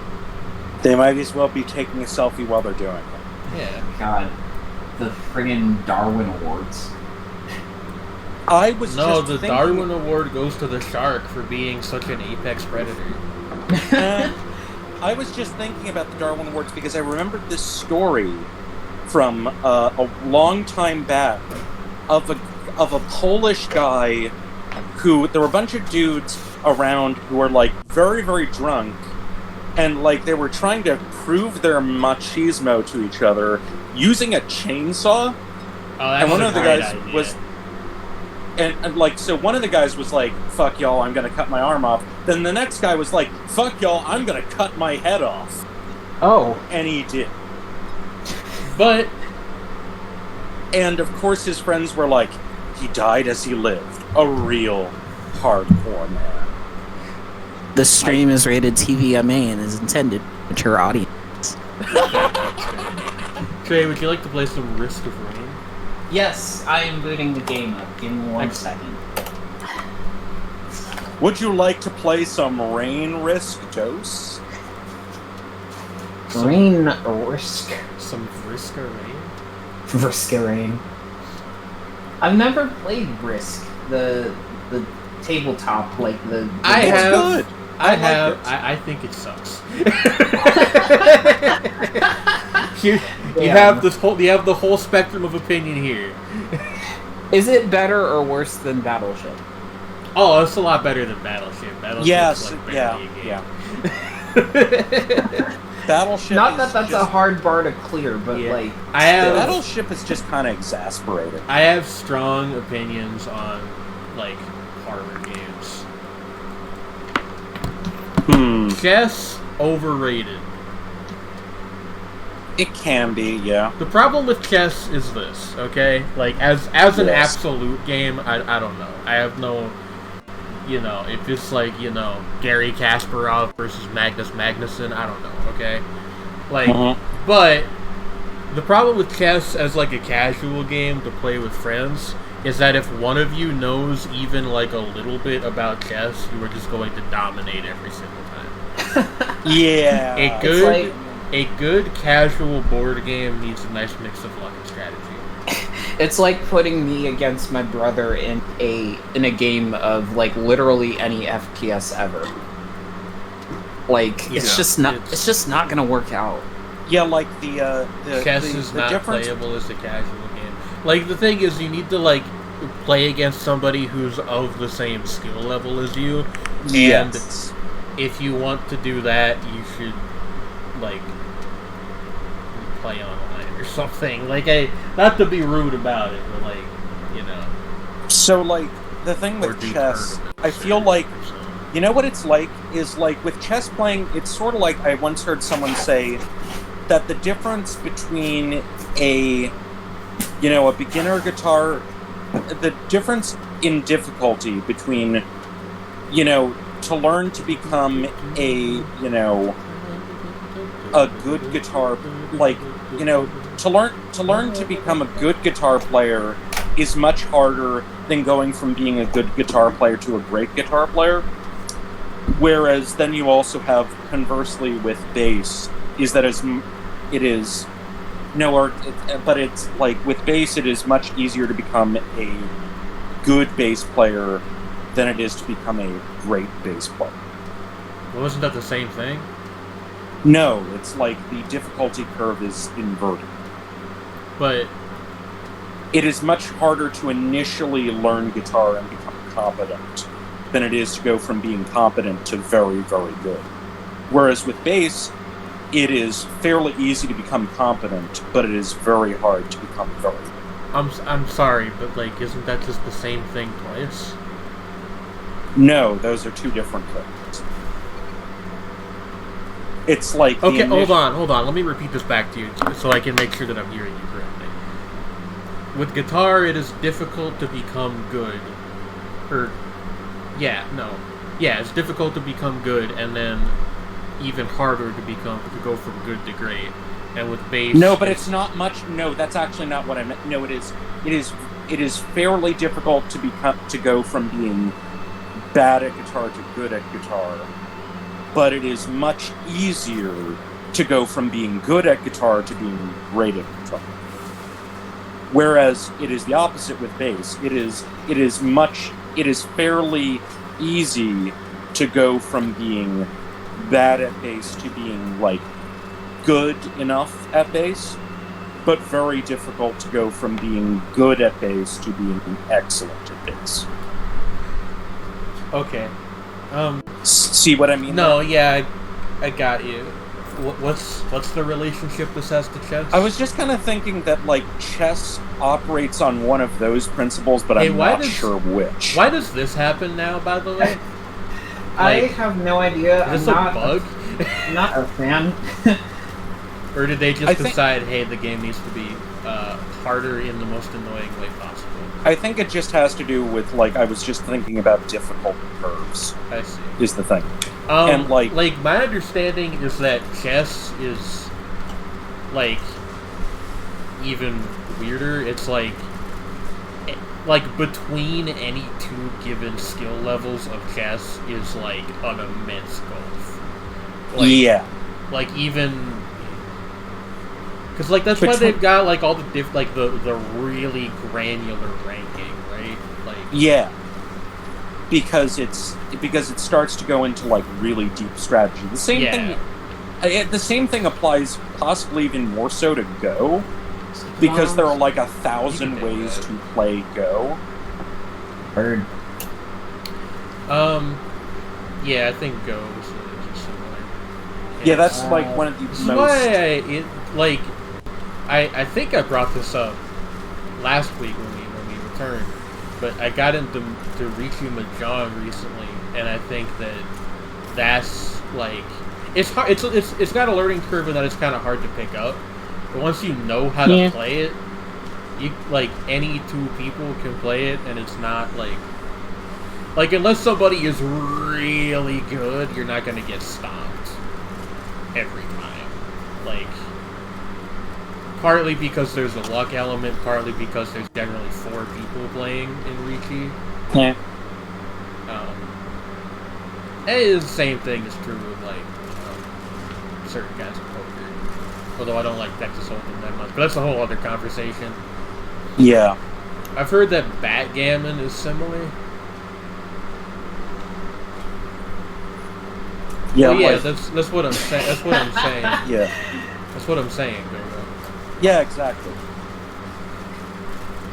Yeah. That's what we're saying. Yeah, chess, like the better play, like the only way you will win against a better player in chess is if they like get complacent and make a mistake, and that's not a thing you ever want to rely on. This is actually part of why I like collectible card games so much. It's a shame that the one that I like the most is owned by like one of the scummiest game companies on earth. Wizards of the Blizzards? Yeah, no. I was actually talking about Hearthstone. I like Magic the Gathering a lot too. But, Blizzard of the Wizard. Yes. What is this? Blizzard of the Coast. Activating your equipment gives you a boost of attack. Yeah, those are 2 different companies. They are 2 different companies. They have awfully similar names. Blizzard of the Yeah. Coast. I do. We were. It was a simpler They were time. young and foolish, and had not yet known the true face of something. Like, I don't know. It sucks because I really like Hearthstone. I think it's a great game, but like, I'm not gonna give money to a company like that. And do you think that Hearthstone would ever be able to work as a physical game? As a physical game? Oh no, absolutely not. Like the level of randomness that they have to balance out some of the cards is implementing it in a physical tabletop space would be so time consuming that it would become impractical beyond belief. Like, especially the ones that would require you to like keep track of long strings of actions you did like 10 turns ago, right, undoable. I ask because on the surface level it does have like a very sort of like reminiscent setup to Magic, where like, you know, the on the surface they seem like very similar games, but you know, one doesn't have as much of that random chance element as the other. Yeah, the other, at least to a certain degree. Yeah, I actually, and this is like kind of a higher order difference, I guess. I actually think that the biggest difference between Magic the Gathering and Hearthstone is the way that the resource system works. Is what? The resource system. Because in Magic the Gathering, you have lands, which are actual cards in your deck. You need to have those. You need to draw those and play them before you can do anything with any of your other cards. And how much land is in your deck and what that land, like what colors of mana that land produces, is a decision that you control. In Hearthstone, approach. yeah, I'll take that. in Hearthstone, it's linear. Like you get a mana crystal per turn with. I did a stupid. Oh no. With very few exceptions, and that like hugely changes how the game's played. We also got a wax quail if you want that. Okay. Yeah. Yeah, I will take that actually. I mean, part of the thing with Magic is also it's been refined over literal decades. Like people are always like, and Go literally just said this. You say that Magic is the best card game, at least like the best like trading card game, and I think it's one of the best ones. Yeah, and it's specifically because it's like they've had time to work out a lot of the kinks. Like they've had a lot of time to work out most of the really obnoxious stuff from the system, and I would still hasten to like asterisk that with there's also still a lot of annoying things that happen in MTG. You could argue that maybe more annoying things happen in Hearthstone, and I wouldn't even necessarily disagree with you. It's just like, and it also Magic games tend to be a good deal longer. Is another thing. Yeah, I mean, also another thing with Magic is worth noting that is kind of interesting is what's really funny that I've heard on multiple occasions is like. Somebody will point out like an awful, like this card is objectively awful, and then it's like somebody points out, but it works in Commander, and that's actually a viable thing. That's like a stock joke because you can make anything work in Commander. Like Rosewater is still passionate after all this time, and that's cool. I used to follow Mark Rosewater on Tumblr. The reason I stopped is that I don't play Magic that much anymore. That's fair. Like Wizards of the Coast is another company where I'm like, you need to clean out the not Mark Rosewater. Mark Rosewater, as far as I know, is fine.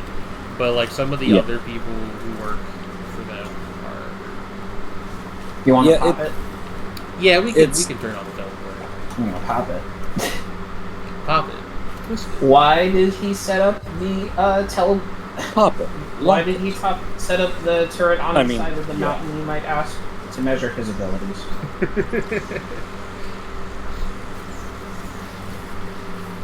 To measure my abilities. I am aware, Go, but yeah, I mean, this is not. Never mind. This isn't a thing. My point is just like WOTC has done things recently where I'm like, I don't really want to give them money if I can help it. I still like playing Magic occasionally on a Cockatrice, but they don't get any money from that, so Damn, I forgot about Cockatrice for a second.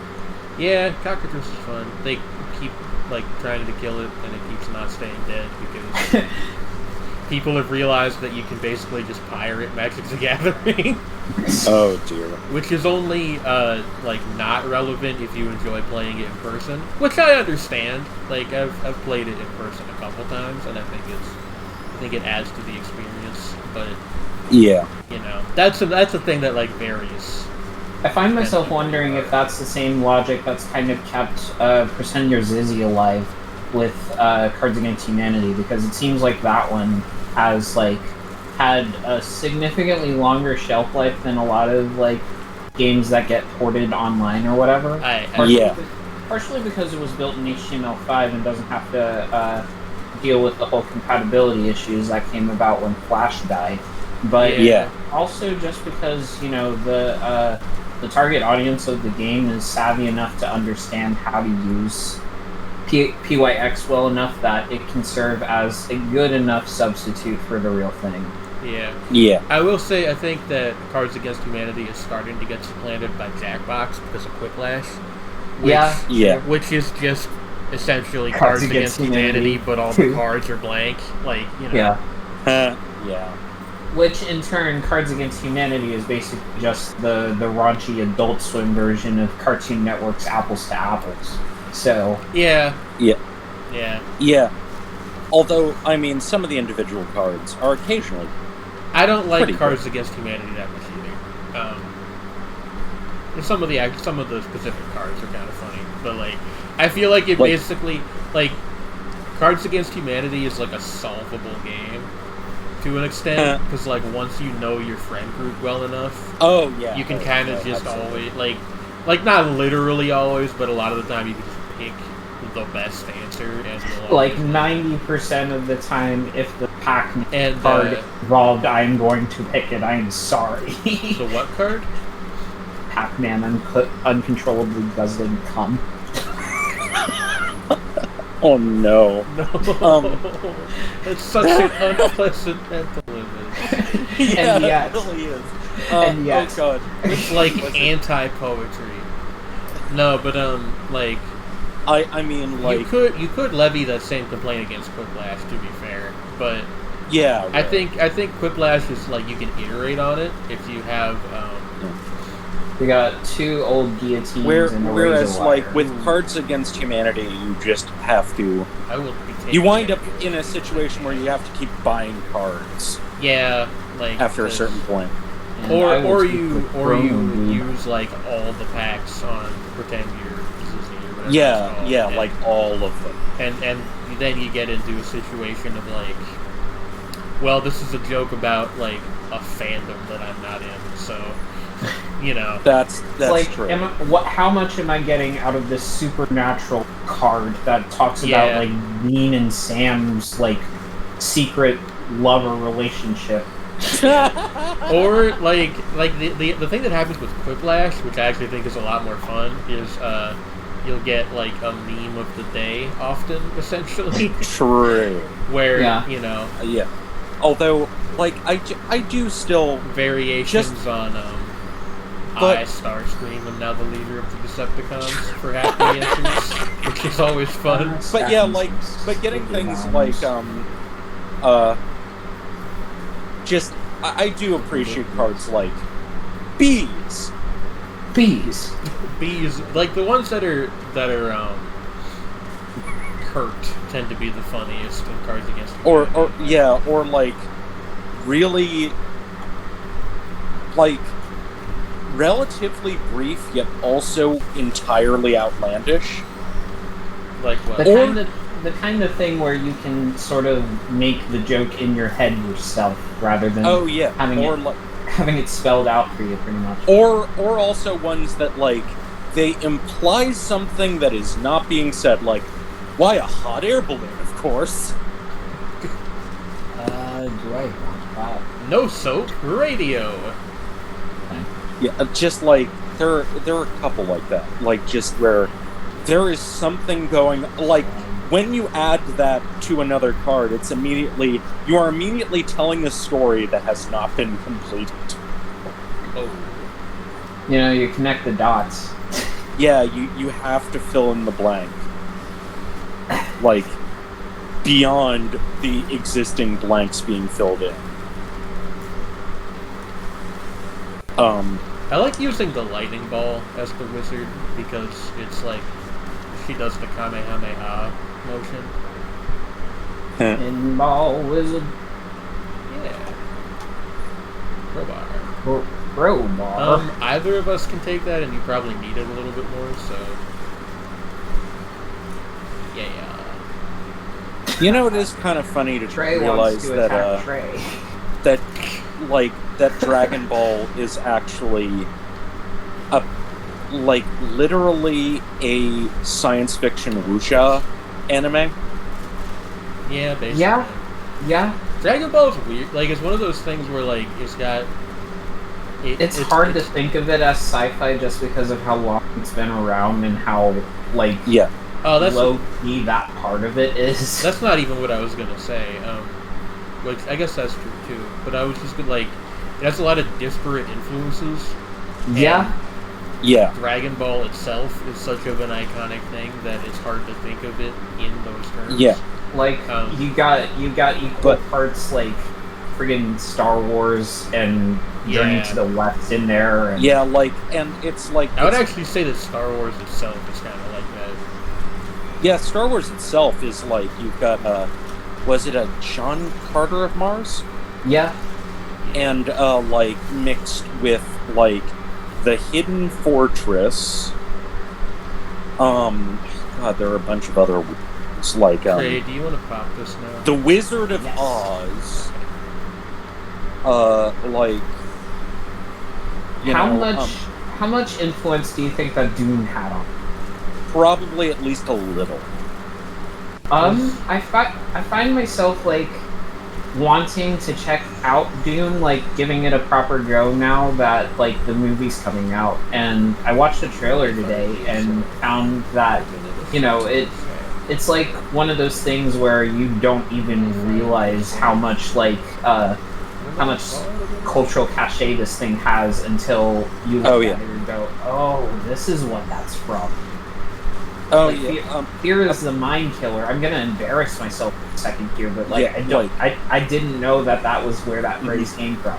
Well, Yeah, and also, it is also interesting that, like, although apparently I have not seen the trailer yet, but some people, I think that they refer to I think it's the Butlerian Jihad as the something crusade or something, which is like, the thing was that Frank Miller actually knew the in context meaning of the term jihad in Islam, and he used it for a very specific reason. There's a lot of allusions to Islam, Kabbalistic Judaism, Buddhist ideas. It's like a mishmash of everything. Also, the Fremen are straight up. There's all kinds of weird stuff in there, because the thing about Dune is it takes place so far in the future that modern civilizations kind of merged and dissolved into each other. Oh, you know, another thing that's like this is Gundam. Yeah, like Gundam is another. Sorry, I interrupted you, but I just thought about that. Influence. But yeah, like the traditions of the Fremen, very directly based on mystical Islam. And they explicitly use a lot of Arab derived terminology. And it's like, I saw at least a few Arab American folks being very annoyed at them changing it to, like, the use of crusade, and it's like, I have heard varying opinions on the usage of what I would broadly term Muslim stuff in Dune. Yeah, it's like, it is... From people, I should clarify, from people who are entitled to those opinions. Yeah, unlike me, who I don't have any anyway, because I've never... Yeah, it's like some people are like, oh, this is appropriative, then other people are like, yeah, not as much. There's debate about it, and it's understandable, especially since these books are from like Interstellar these, like healing food on kill. Like, to some extent, they are of their time. Well, yeah, what isn't? I mean, even if they were for their time, fairly actually in their intent. Like, I've been watching Uma lately, as you're well aware. And I think it's interesting the ways in which it is very 90s. Yeah. There's that whole plot point about an exchange diary. That was a good while ago by the point that I'm at, but it's like... Saionji's exchange diary. Yes. It's like, you keep an exchange diary? Saionji, just like after a long... horrible clown of a man who I do not like. He's such a bitch. He really is. I hope somebody appreciates my constant roasting of Saionji, because that is the hardest, the hardest work that I do in live blogging that show. He's such a bitch. He's awful. I'm going to kick his bitch ass. Yeah! I'm gonna kick his bitch ass. I mean, yeah. Did you see where I got to last night? Didn't you get to, the, oh, crap, which episode, is it the one where she, the first duel of the last arc? Second to last arc, technically, but... Yeah. Where the stock sequence changes. Yeah. That was a very good episode. Oh yeah, the episodes that come after that continue the trend of being very good and weird. Maybe I'll watch more of that tonight. I could do that after the show. Yeah, it's it's intense though. Jury's episode is intense. I just sort of expect that with anything involving that character, to be honest. She is like one of my favorite anime characters. Period. I love her. I do not entirely understand how her hair works, though. Her hair is wild. It is so, because normally 70s. It's ringlets, which you can do in real life, but then sometimes, they don't draw it quite right, and it's just, a geometry. I mean, it is... Well, it's supposed to be, giant, very... huge, poofy ringlets, yeah. Yeah, and they're, specifically, a very, and it is very shoujo hair. Alice, we are, I love you, but no, your hair is not like that. I have seen your hair. I have seen your hair, and you do not look like you probably could make it do that. You probably could. But, it's not like that right now. Not right now, no. But it's Jury's hair is wild. It's something. I do like when they just don't draw it right and it's just shapes and forms. Forms and shapes. And forms. Indeed. Yeah, but yeah, she's just so good. Yeah, I don't know. Did I tell you guys the weird personal project I've embarked on recently? It's vaguely related to this. Maybe? You ever just get, a writing bug in your head? Not even necessarily for a story, just, a thing. Yeah. I was reading about European heraldry. And I was I wonder if you could make... Because with heraldry, you can very precisely describe any given coat of arms in words. Because there's a whole specialized vocabulary for it. Mm-hmm. And I was what if I did that for magical girl transformations? And that's that's what I've been working on over the past week. And I don't know if I'll ever be finished to my own satisfaction. But... it's a project that I've undertaken. The secret language of magical girl transformation. I wanted to be able to accomplish two things, right? And this is where the difficulty comes from. It has to be able to describe ones that already exist, in shows, and you have to be able to make your own. If you want to. Yeah, and, you could use it as a set of building blocks if you were so... Yeah, because you could do that with heraldic descriptions. That's how they get made, is someone will commission somebody based on a... I forget what it's literally called a literature or something. It's Hot Boy. The description... Oh, it's Lil Wayne. The description for a coat of arms. Yeah. And doing one or the other of those things isn't that hard. Doing both, as I have found, is quite hard. So, Squid what is polyp. this? Squid polyp. Activating Squid an turret. interactable summons a squid turret nearby. That seems really good. So we got turrets on turrets on turrets. Yeah. Like, I wanna try this out. Hold on. Is there like a chest nearby or something that I can open? Try popping the fan thingy, or no, you can't do it. It's just barely outside the ring. Damn. Yeah. I'll do it on that. I quickly have to use the bathroom. I shall be back. Okay. See you soon. Be safe. Beware of gators. I will. How are you doing, Trey?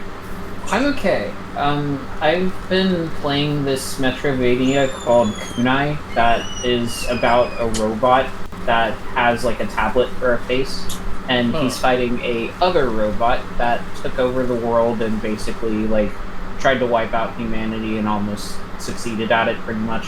So, yeah, that's been fun. That sounds like I have a sword. It makes me happy. Swords are good to have, just like in general. Are we good to go? Yeah, I believe so. Alright. Let me just do one last. I don't really want that. Let's get out of here. I was like, I could do these things and effort.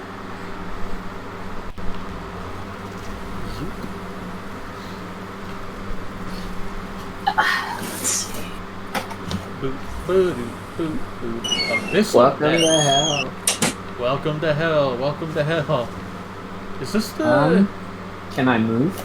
Oh no! Oh no! God. It happened again. That I thought sucks. that they fixed this. Oh no! God damn it, Trey! On my way to the bathroom, I had to wrestle an alligator. Pity. Okay. Well, Then he winked at me and gave me his phone number. Can you like use your abilities? It was a at strange experience. I can't do anything. That's terrible. I'm pushing all of my buttons. They were doing nothing. All right. Well, I'll try to solo this then, I guess, and hopefully you can rejoin the next time, the next level. One of those stupid lava lizards got me. He just yeeted me with this Shreddy's breath. husband, yeah. Yeah, Shreddy's big orange husband. I was about to say that this is my husband penance. is strong. This is He's my just trying penance to for protect- bringing upon an alligator on you onto the way to the bathroom. Yeah, he was just trying to protect me. Also, yes, you know, the alligator, my other future date. Clearly. Dear future husband begins playing at a slow but alarmingly increasing volume. Oh no! Oh Dear no! husband. That song is really bad. My mom loves that song, which says a lot about her. That's terrifying. I'm like, Alright, I'm dead. So Zombie. I haven't heard a lot of Meghan Trainor's work like that she's done past like maybe her second album, which I don't think that there's a lot of, to be fair. But it's interesting that her and Charlie Puth collaborated on Marvin Gaye, and then Charlie Puth decided to conversely write off basically everything that he had ever written, like up until that the point where his second album came out, where he was basically just like, I hated everything that my record company made me put out, like, for this first album. This new stuff is my real stuff. And it worked out, because, I mean, you listen to literally anything that he had done, like, on that second album or after, and it's really good. He's, like, a perfect, like, Justin Timberlake-style funk artist. Like, or like... Yeah, and he's actually a technically skilled musician. Yeah, like, you know, R&B, like I even guess, on the really bad stuff, hell? it's not like his What the hell? Wow. Well, dang. Actually, $69. Nice.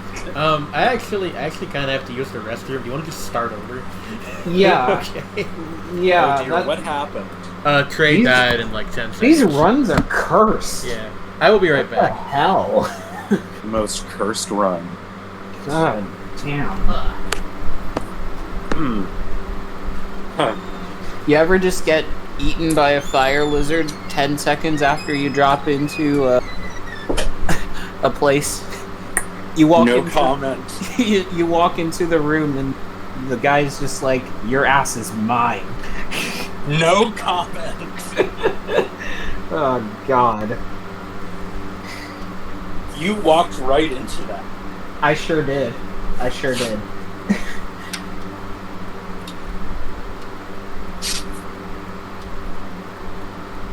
Okay, so damn, it's Shred Me.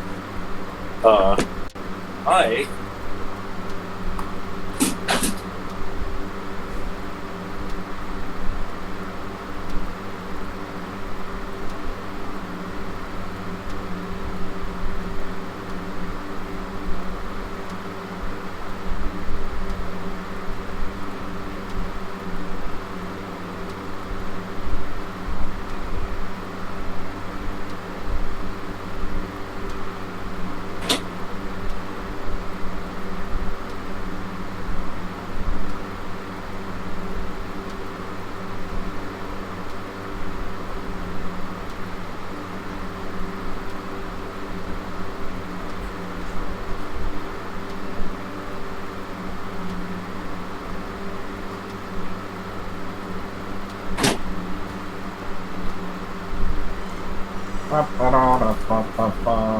Hello.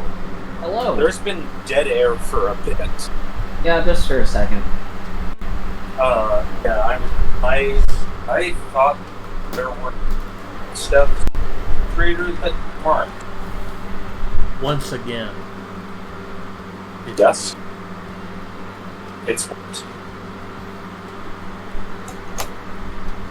Steam noises. Steam noises. So I've decided. You've decided. I have decided I'm just going to put a bunch of hot dogs on some toast. Big slices of toast. Large toast slices. Well, Fredney, you do you. That's what I'm going to do. I'm going to put them all on a tray into the oven because these are already cooked.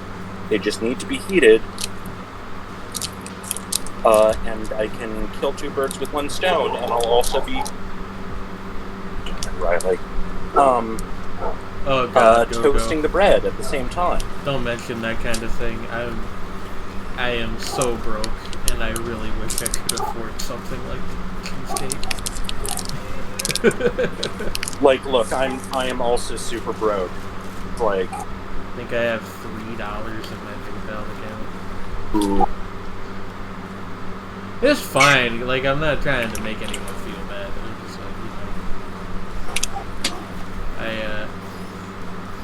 gonna have to figure something out for tomorrow. I don't know what. What the hell is this money you speak of? Yeah. We're flat broke, but hey, we do it in style. Yeah. I don't glasses. do any. I guess, like, there's something to be said about literally toasting things in an oven instead of toasting a toaster. But at the same time, that's probably because the toaster, I'd actually have to hold down the little metal thing because actually left on it. Don't do that. And no, and actually that doesn't even get hot. The problem is that the magnet doesn't seem to work it. Whoa. So it has to be held down. We do not have a toaster. So, you know. Yeah. But yeah, we do have an oven. So I can stick things in the oven at like between 350 degrees. Takes long. But it is more Treadney, you're cutting out real bad. Oh, I think it's because And my thing disconnected again. Alright, well, let's try this one more time. And if we can't get it to cooperate, I will play Monster Train or something. Curse. Cursed.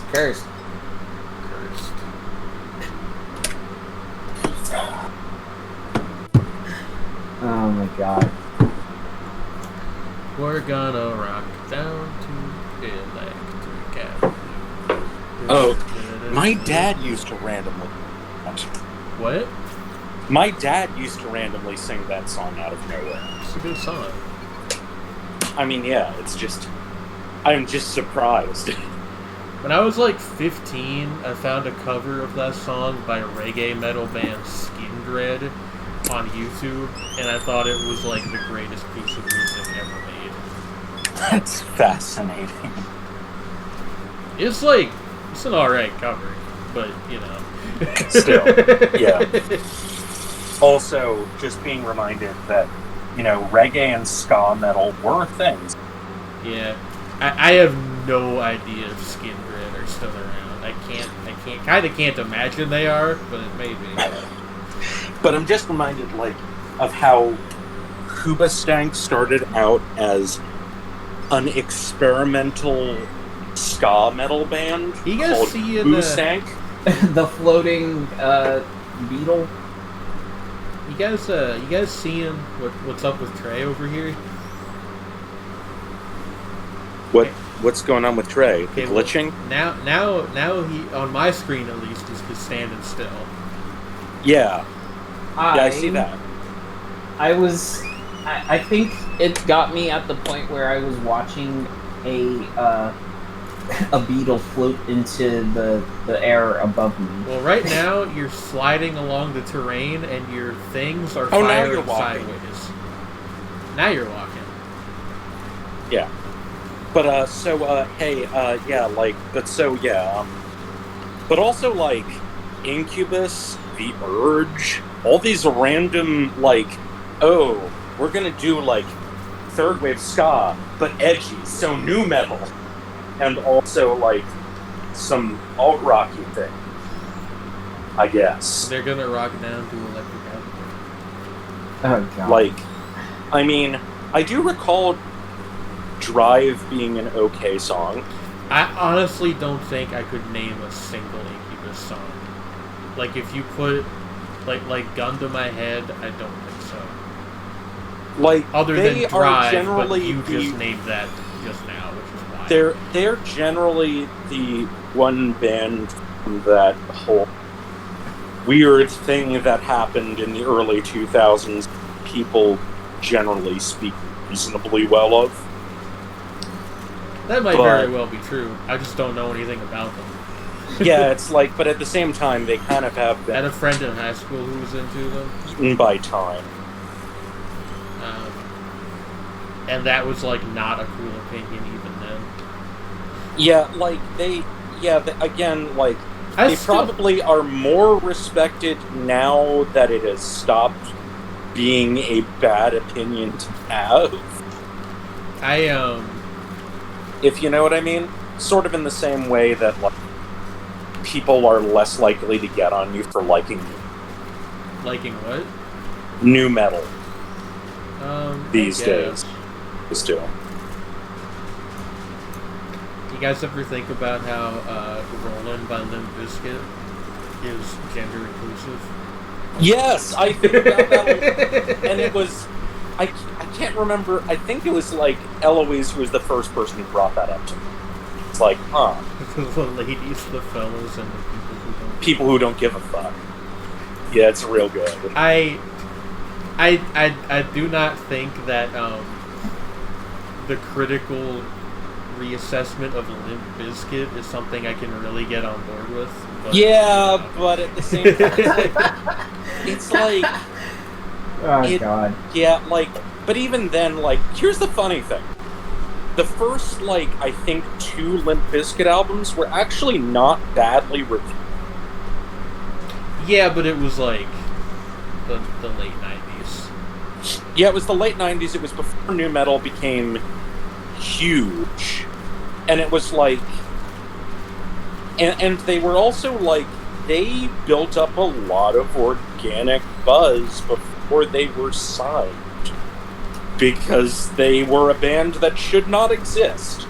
They are 4 different people who are 4 different bands operating in the same space at the same time. What band was Fred Durst in before Limp Bizkit? Well, no, he wasn't. But I'm saying okay. they're like... They look like 4 different people from 4 different bands. Well, because I know DJ Lethal was in House of Pain. Oh, yeah. Like that actually like is one. Yeah, there are actually 5 different people. Fred Durst, DJ Lethal.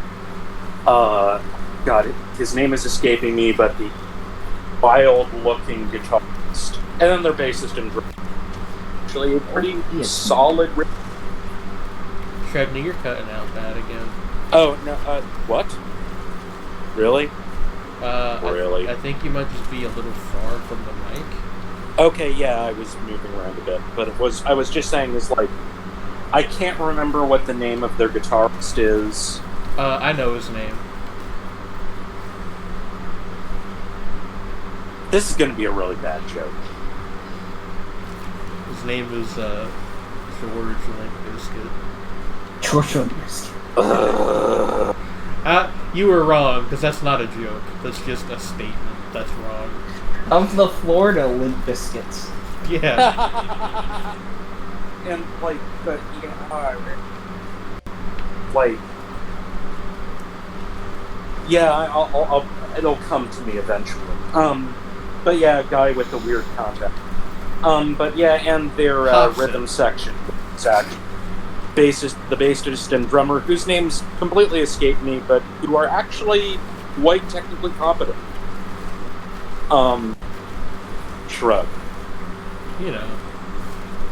I think the thing with, like, most music that gets, like, enters the popular conscience as bad music, it's usually not, like, totally bad on every level. It's usually, like, solid, but then there's one aspect that is really bad. Like, or for really instance... obnoxious. Yeah, like, for instance, Nickelback, you have Chad Kroeger's voice. And lyrics. Yes, that too, but, like, mostly the voice. It's basically Chad Kroeger and the way he performs. Chad Kroeger and the way he chads. The way he Kroegers. And the fact... And also the fact... Energy.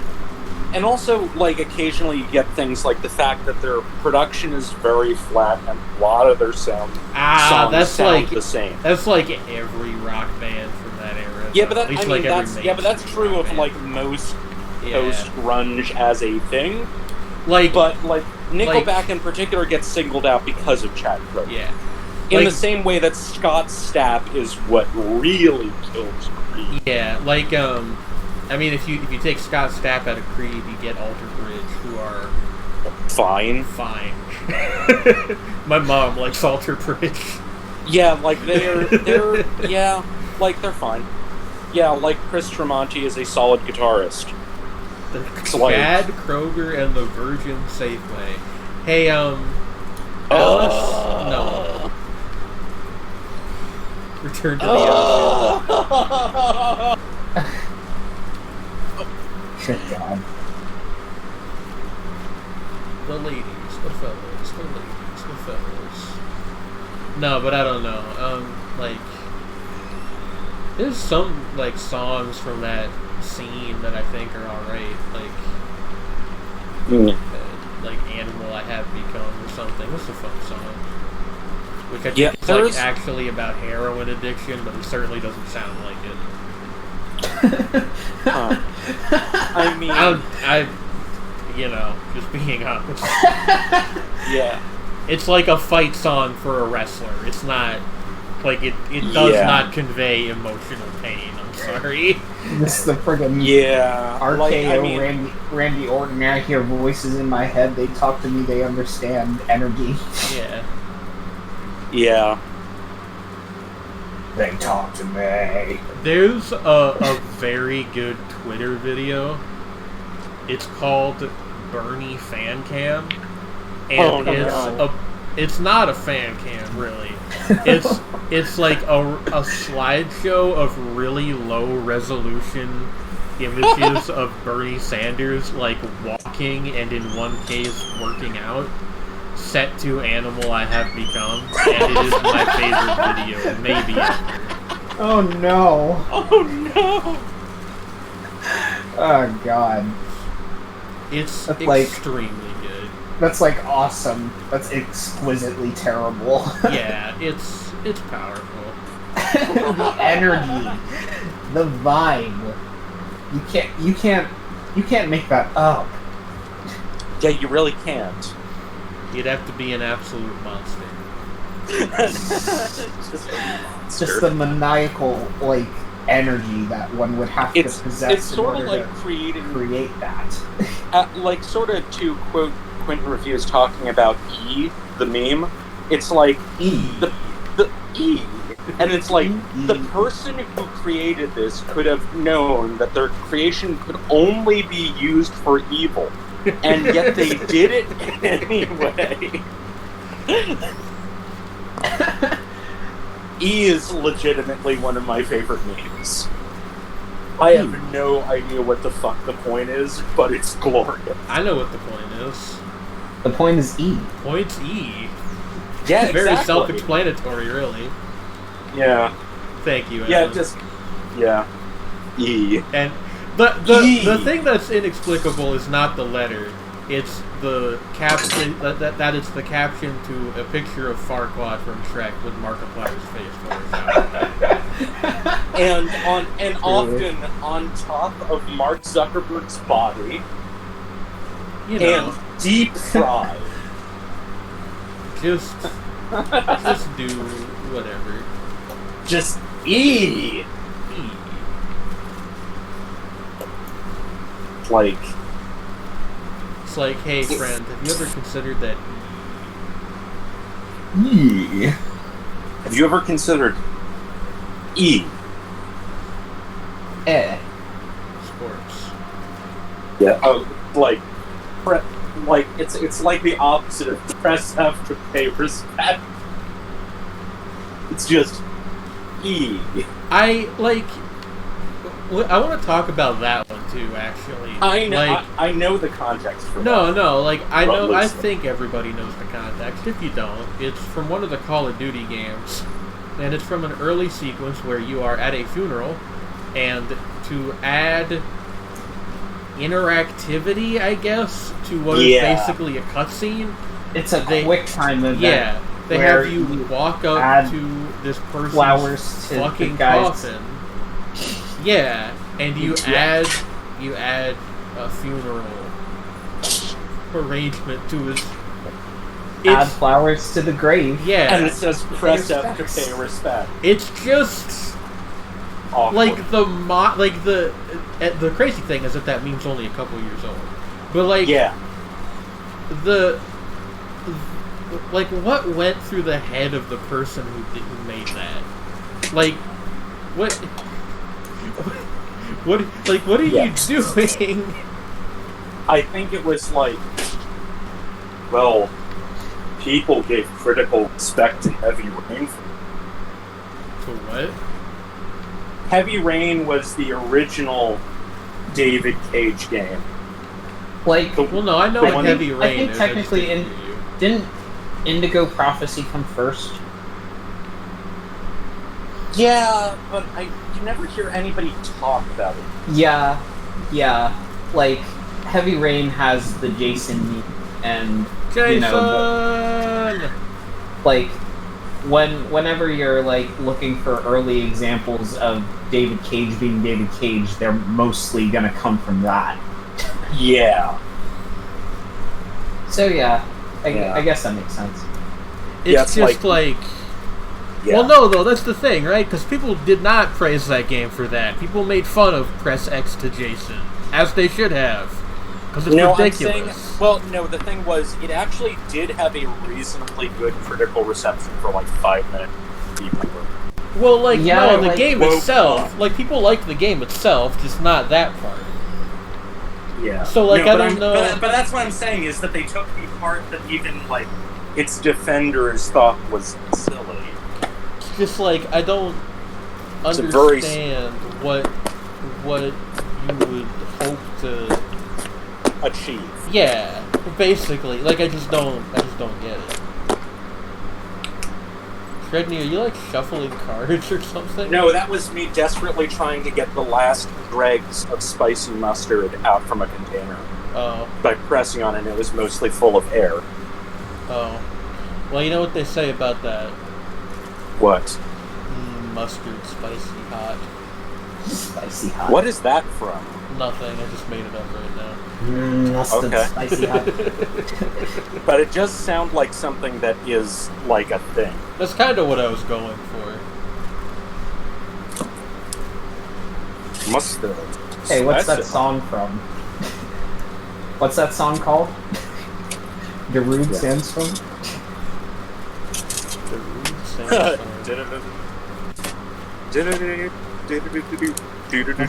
What's the name of that song? I think Sandstorm is the only instrumental top 20 hit that has happened in the US in my lifetime. Do you count the Harlem Shake? That's a good point. Did that make top 20?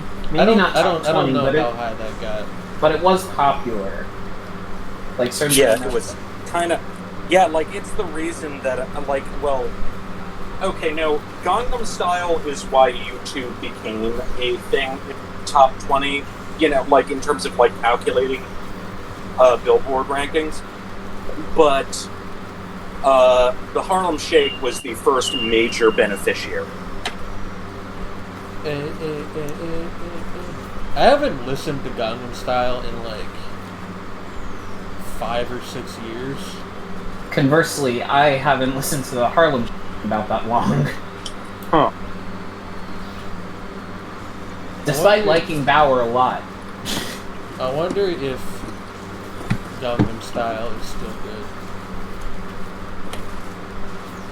Hey guys, playing Envy without any healing items sucks.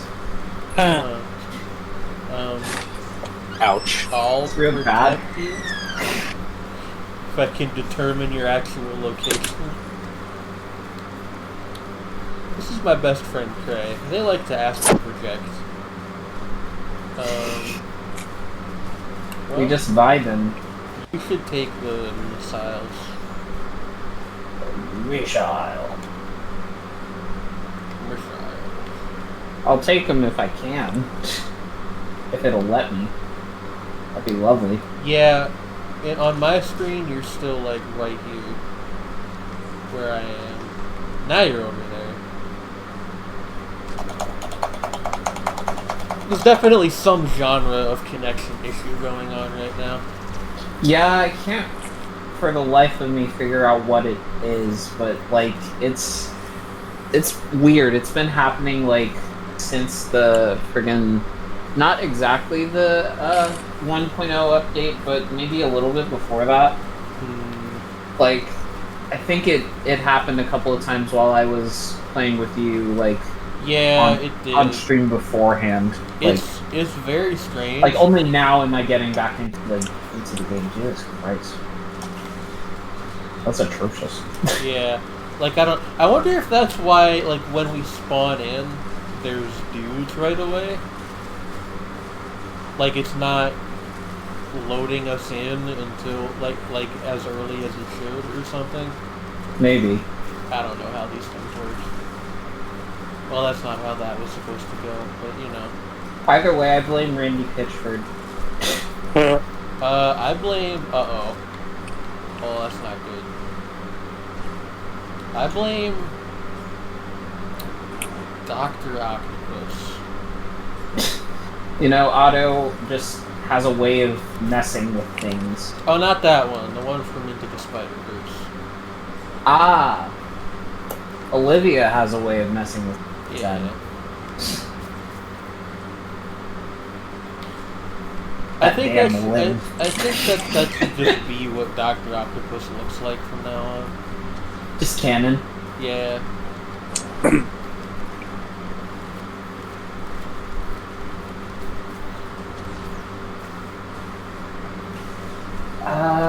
Let's see.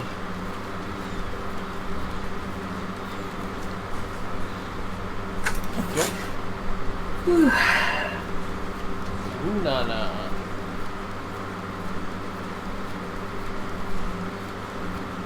You ever think about that?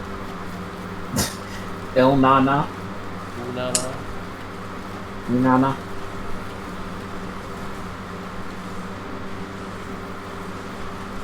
I don't know what I'm gonna do after the stream is over. What about banana? Ba-na-na. Well, that's a banana. That's an MIA song, I think. I would enjoy a banana right now. Sadly, we do not have any in the house. Nano. Or shanana? That's Blood a band. Blood Bullets Bananas. Or na na na na na na na na hey hey hey goodbye. Or na na na na na na na. Or Et cetera. no, Batman. Etc. Or na na na na na na na. Na na na na. Na na na na na na na. Na na. What's that one called? I forget. Oh no.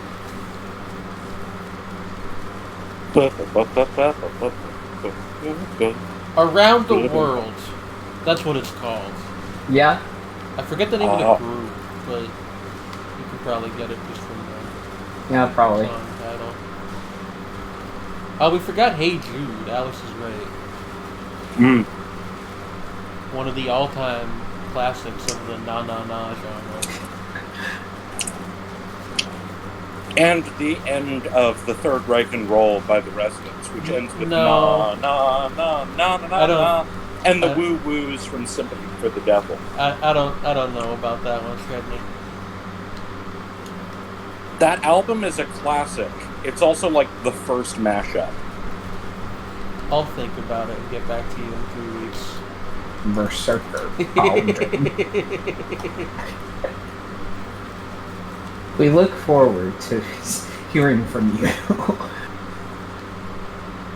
We live in a society. Actually, technically, they're a 7-inch Beyond the Valley of the Day and the Life is the first mashup, because it actually is straight up just Beatles recordings mixed into a horrifying slur on the A-side. Don't people usually credit Flying Saucer Attack as the first mashup? Oh, yeah! Oh, that's even earlier, yeah. Prince made one of the first lyric videos. Huh. It was for Sign of the Times. That makes sense. Did he win? Oh. You need this. I do need that. I'm That'd defending be it. chunky. Fungus Among Us. Fungus Among Us. My mom used to say that a lot. I really wish I had a spare $50 right now so I could buy Tony Hawk 1 and 2 Remastered. God, that'd be excellent. When I do, I'm buying it, and that will be a recurring game on the show. A spare $50 would be very nice right now. Although, frankly, I'd be so. You know, I miss going to like restaurants ever. Yeah. Even if I very rarely did it.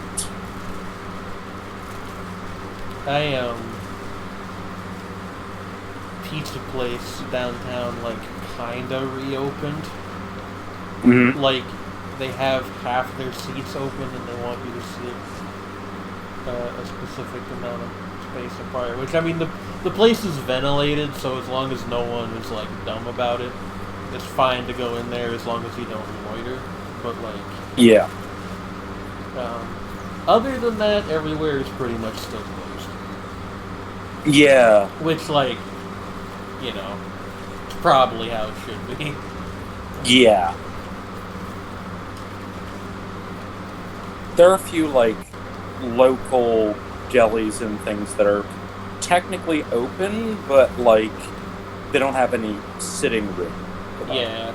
Well, yeah, there's like that. There's like places that are doing like takeout and delivery. Yeah. Oh, yeah. There's one place, local place that like you call them and then come to pick up your food. Yeah.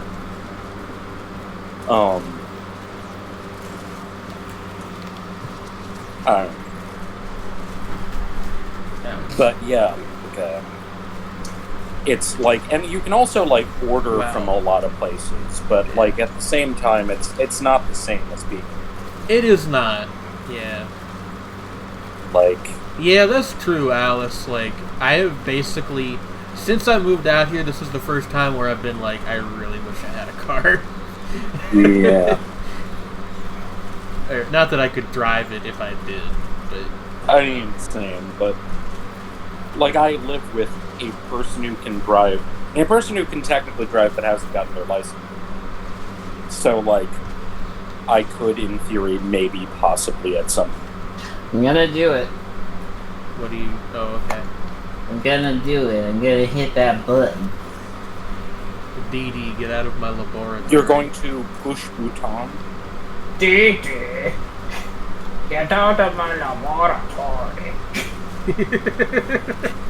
I don't know about that, Trey. Yeah, I don't know. Dee Dee, get out of my laboratory. That's like Dexter, age 80. Russian After, Dexter.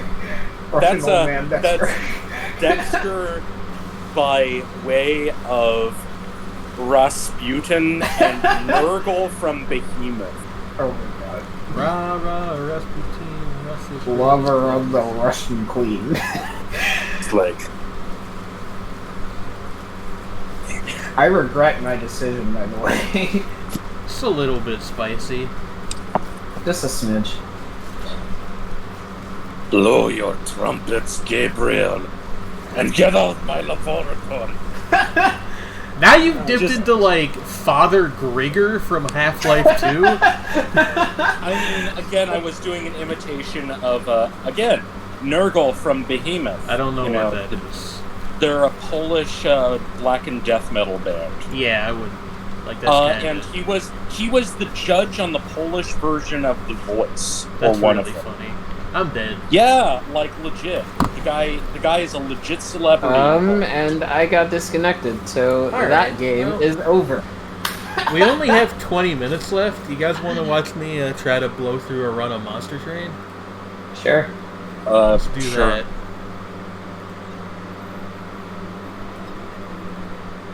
Close. Risk of rain 2. Goodness gracious. What an unceremonious death. Yeah. Poor Engie. Died by way of data being transmitted poorly. Packet loss. Died of packet loss. Packet loss. By the way, back away from your speakers because this is going to be very loud. My life is in the hands of satellites. Yeah. My favorite thing about Monster Train is definitely the fact that the volume of the game does not change the volume of the opening intro. So it's always just loud as fuck. Here they come to steal my soul. Ghost Train waited out, I know. And now they're in the hands of satellites. Yeah. Data Loss by Jay Kutch and Adam Tell is a good song. Let's see. You know what else is a good song? What is a good song? Study Me by Zudomayo. Gotcha. Hell. Shred me.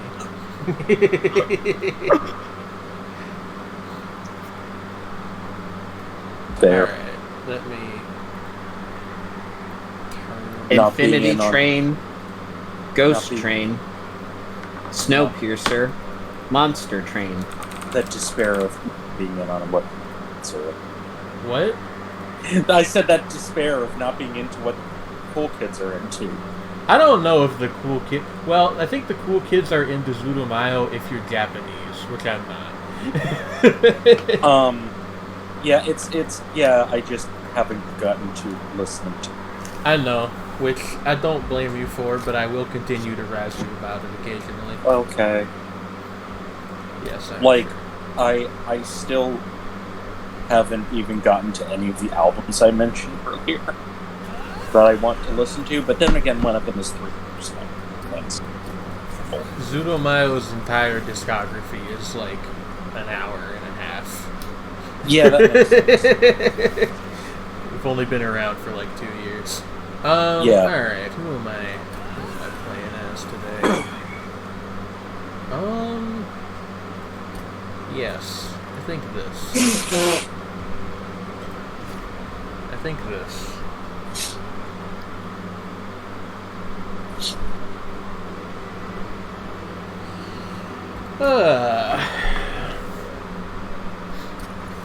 This has been a very odd show. Friendly units enter with lifesteal too? Yes, please. I would like to just destroy everyone. Thank you. Odd can be. What? I said odd can be good. It's you know, true. I was agreeing with Senti. It's true. It's true.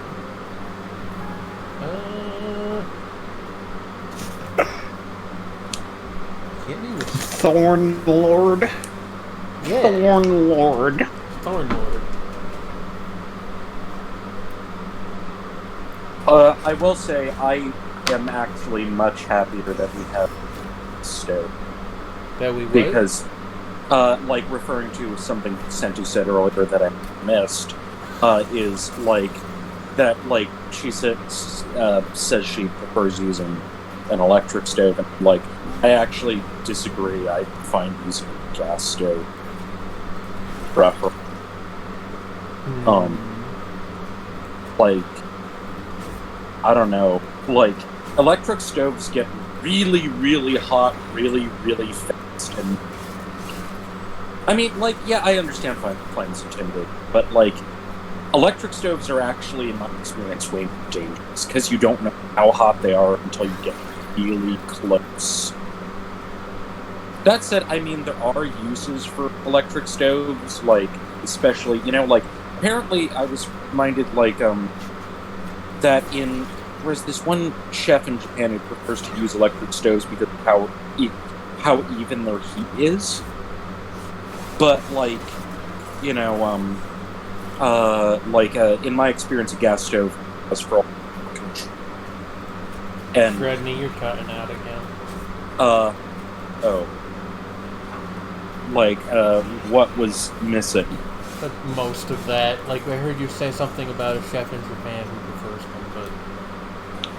Oh, okay. So all I said was, like, there was a chef in Japan who was talking about how he electric stoves because they give more even heat, which I can understand, but at the same time, electric stoves scare me because they become very hot very fast and you don't realize how hot they are, and how hot they get is much harder to control than a gas stove, is what I was saying. You raised a good point, I think. But I also understand that, you know, Senti is more used to electric stoves, and the flames can be a bit more intimidating. But also, like, the thing about the flames is I like being able to get the visual feedback that they're right there, and I know where not to put my hand. I have never lived in a house with an electric stove. Huh. I've only ever lived in gas houses, including the apartment where it has gas to it.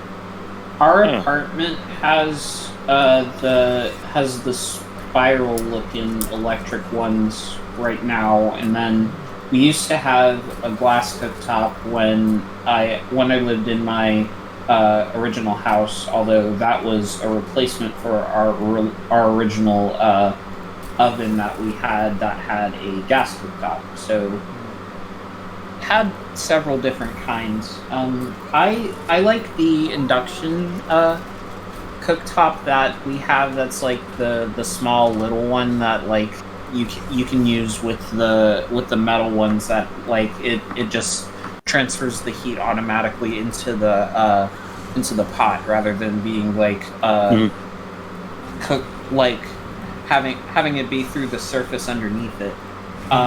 Which, you know, it doesn't have as much of the visual feedback as like, having a fire underneath, but I do like it because it has the temperature like readout listed right there, so you kind of still have like a way of being able to check like how hot this thing is getting. Yeah, I can understand that. Yeah.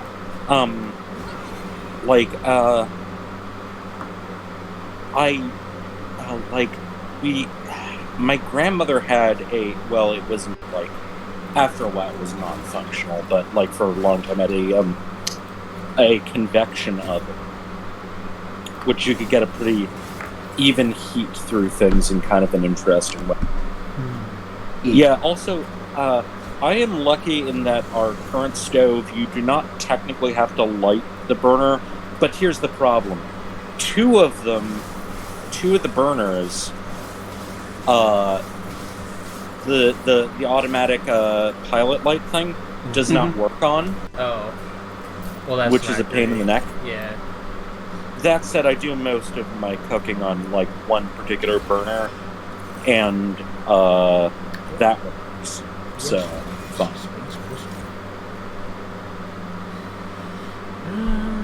It's just sort of a pain in the neck when I have to use a back to keep something heated continuously, more slowly or longer time, while something immediately in the front, and then I have to pull up lighter. Which, yeah, I do get being slightly embarrassing. Although, like, generally speaking, the thing with like gas when you light it is that like the actual gas burns up so quickly, and it is, you know, it doesn't like travel far, and like what does disperses very. Like, you have to have something running for a while to like take the house down. Gotcha. That is peculiar. Yeah. It's like, I guess, Wait, like, I think we have an electric clothes dryer? I can't. Like, we just don't have laundry stuff in our apartment. There's a laundry room. Like, it's not even in the building. It's like you have to go down the street to get to the laundry room. Like you have to straight up go to a Yeah, there's like, it's so weird. Like, every time I go in it, I feel like I'm fucking entering a government facility. Because it's like, you have to like go, it's not underground really, but it's like set into the street, like the door to it. You gotta go like down there behind the apartments, and then like 3 doors down to a door that is not visibly different from any of the other doors, which are just people's houses.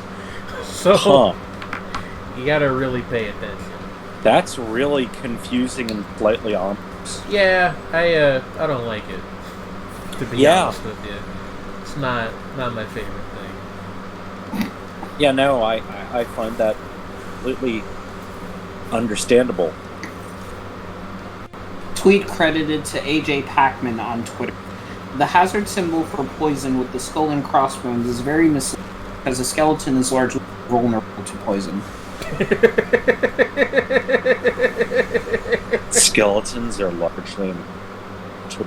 He's got a point, by God. Truly.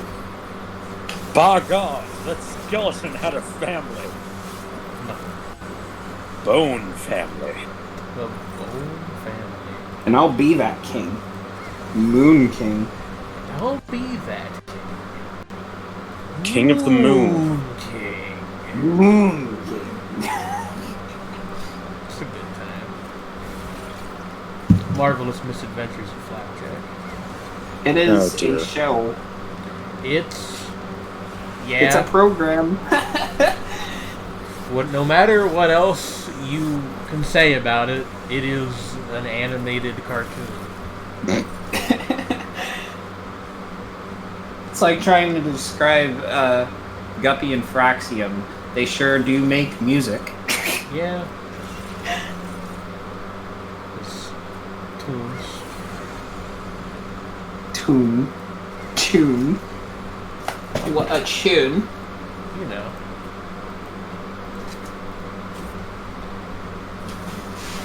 Well, we're gonna run overtime by a bit, but I'm pretty sure I'm going to win this game. Because, like, unless I horribly misplay one of these battles, we've got, like, a fucking monstrous champion down here, just, like, destroying everything with very little trouble. Just be good at video games. So it turns out that apparently there's a guy on another server I'm on who, it turns out one of his co-workers played with Sun City Girls in the 80s. I don't think I know what Sun City Girls is. Sun City Girls are, like, one of the most sort of, like, weird underground famous, like, free improv weirdo rock bands. Okay. I mean, that's cool. Yeah, like,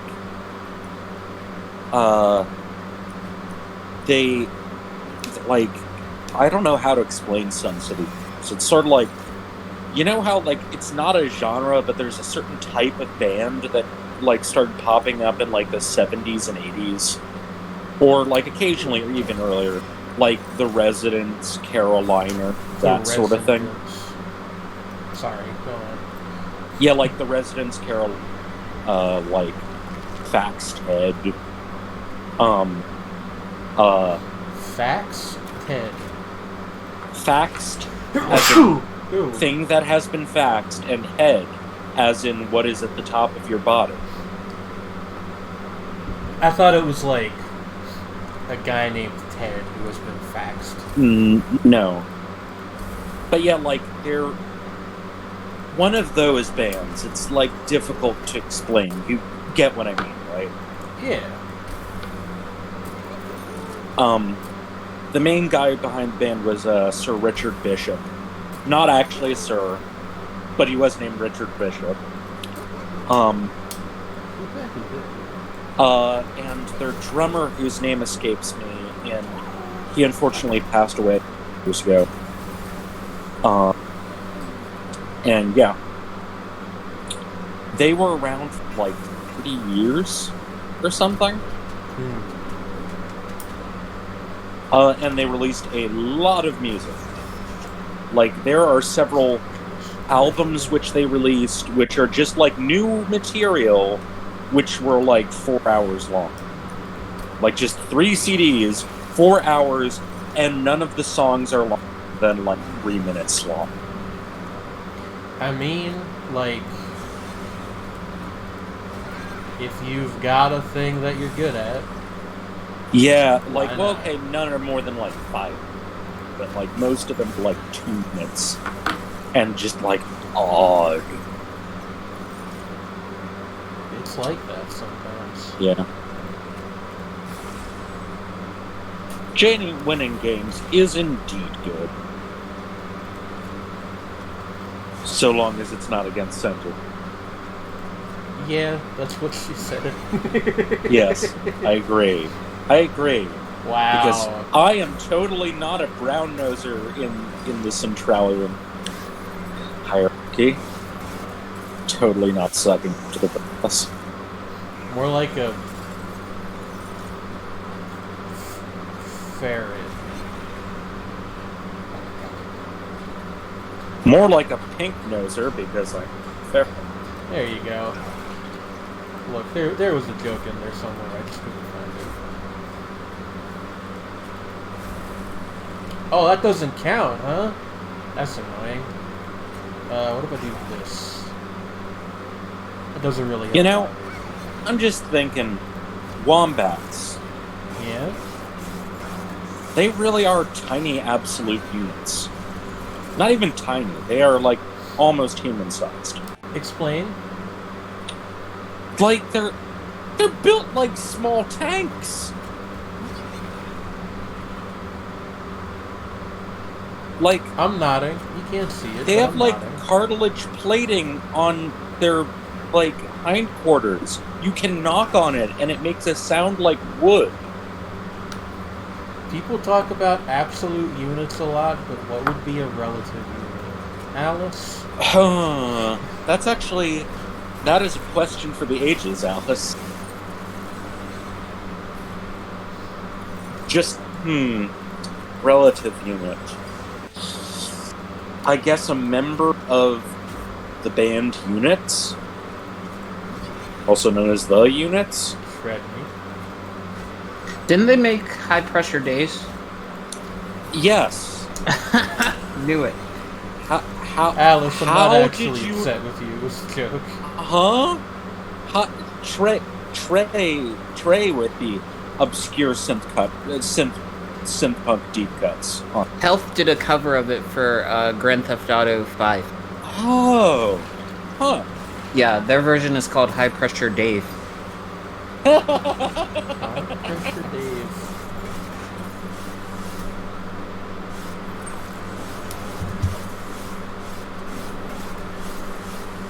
My connection just, like, died because It's okay. I can't have nice things. But yeah, like, the units were All this fossilized things. around back really in the 70s and early 80s, and yeah, like, a bunch of their stuff has been reissued in the last couple of years. Mm. Their first LP was called, you know, in reference to the fact that they were using early digital technology, was called Digital Stimulation. Excellent. Not sure I like that name. Which can mean more than one thing. As we are all too aware. I don't like it, Chevy. I don't like it at all.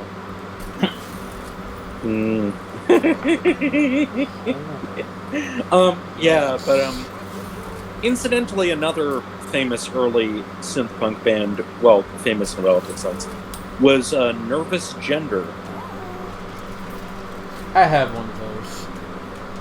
It's pretty relatable. Yeah. Yeah, it is. And just to be, like, maximum ahead of their time, they were on a Satanism-themed synth punk compilation. Which is, like, the most 2019, 2020 thing I have ever heard. It's called Being Ahead of Your Time. Mind you, this was, like, in the 1970s, I think. Like, 78, 79? Like I said, it's called Being Ahead of Your Time. Yeah. Like, incidentally, I actually re-listened to a few Sex Pistols songs recently, and I was like, yeah, actually, these are good. Damn. Like, and it was weird is, like, the realization that, like, yeah, like, early punk bands were good, and then it got really tired really fast. Yeah. Kind of understandable that the style, like, in its early days would have a bit of a short shelf life. Yeah, and also, like, I mean, it's also worth noting, like, how just, like, for example, the song Bodies is, like, both catchy, but it's also really noisy and, like, has, like, just copious amounts of swearing and really gruesome imagery. Copious amounts of swearing. Like, and especially for the time, and it's like, and the opening riff is really dissonant. It's like, huh, okay, I get why people were offended by this. And then, like, it's just kind of odd that, like, yeah, like, there are at least a couple of those songs which are, like, yeah, you kind of get it. But then, like, I think that it was, like, I once stated, you know, sort of sardonically on Twitter that the only good punk bands are either really pretentious or really embarrassing. And that if they aren't one or the other or both, then they're just, you know, subpar rock music. What would an embarrassingly pretentious punk band Embarrassing sound like? and pretentious? Ooh. Like... Green Day. Well, I was I thinking like more like... Green Day. Yeah, I know. But I was thinking more like...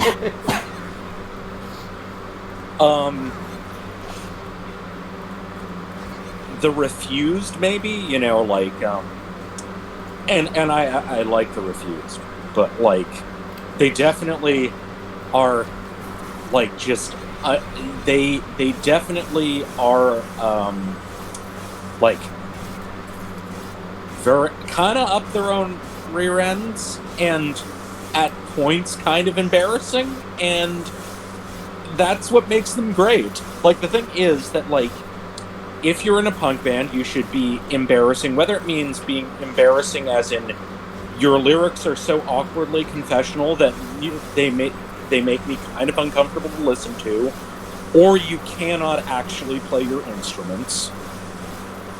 And if that's not the case, then you have to be, like, really fucking pretentious and weird. And, like, and some combination of all of the above is ideal. You know. Yeah. Like, I mean, and this even applies to bands that I don't necessarily like, but I can at least understand the appeal. Like, Minor Threat, let's get real, Minor Threat are embarrassing. Like... It's extremely flattering that you think I have opinions on Minor Threat. A band I don't think I've ever listened to in my life. Yeah, I mean, it's just like... They're kind of... They are, as the kids say, a bit cringe in places. And it's like... They are fairly technically capable, but they're so earnest about things that just kind of are like... What category would you say The Clash fall into? The Clash, pretentious and embarrassing. How so? Okay, The Clash, some of their stuff is definitely embarrassing. Some of their stuff, like Sandinista, is definitely pretentious. And some of it's both. Hello there, ladies and gentlemen. Yeah, like, and I mean, like, that said, like, I don't know, like, let us not speak of Cut the Crap, though. That's. I mean, that doesn't not count. to be spoken. It doesn't count. Like, I'm not just saying that to be. No, it really doesn't. Goofy. Like, it's a different band. Essentially. That's Bernie Rhodes. Yeah. Who was embarrassing in all the bad ways. Also, he was the manager of Subway Sect and, like, just completely fucking ignored them. Subway Sect were, like, one of the... They actually predated the Clash. I actually do know who they are, but I think only because you've told me before. Yeah, like, they're, although at the same time, his extremely questionable production instincts led him to add, really strange keyboards to their song Ambition, which actually made it even better. So, like, once again, slightly embarrassing, slightly pretentious, very, very good.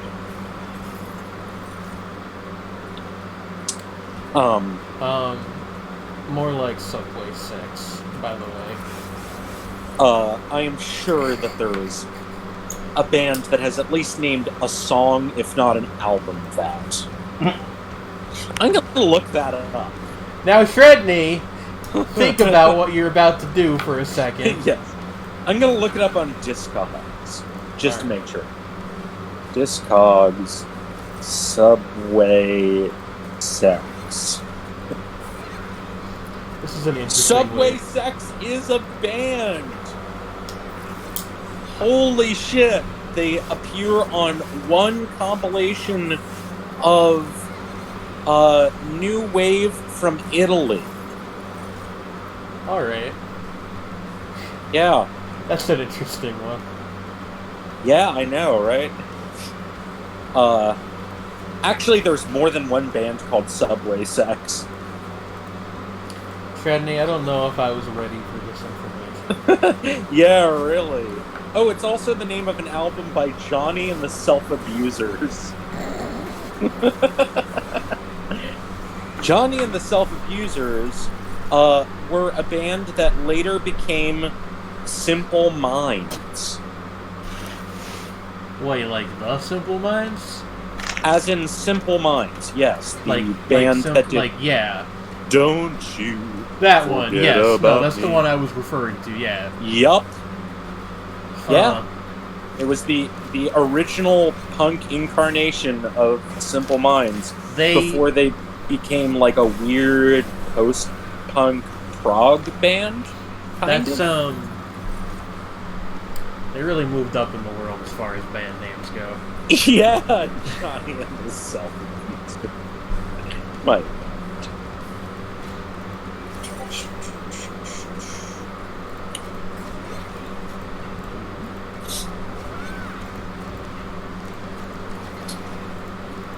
Yeah, like that was the name. That was the name of the incarnation. They like from the late 70s, like around 1977.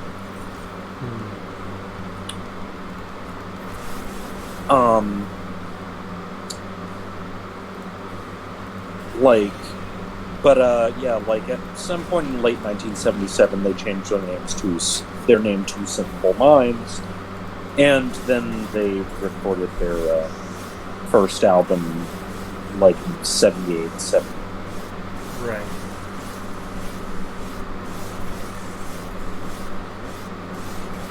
Yeah. But yeah, like, there are apparently, according to the numbers on Discogs, there are at least 3 different bands called Subway Sex.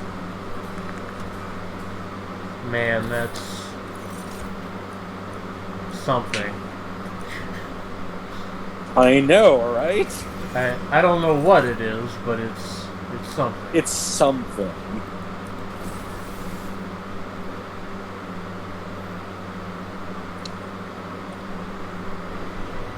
And that's just on Discogs. That's the wild part. Didn't even check Bandcamp. I don't like it, Tretney. I do not enjoy it.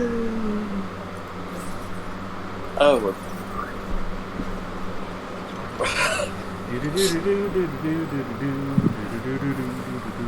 Incidentally, Dinosaur Sex is a song by Family Fodder that was recorded with the entirety of This Heat as a backing band. Tredney, can I ask you a question? Yes? Do you enjoy hurting people?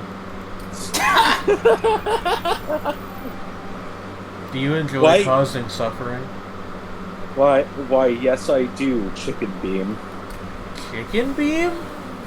Because of the Fall Guys one. Do you like pushing people? Do you like pulling other people? Do you like pulling other people?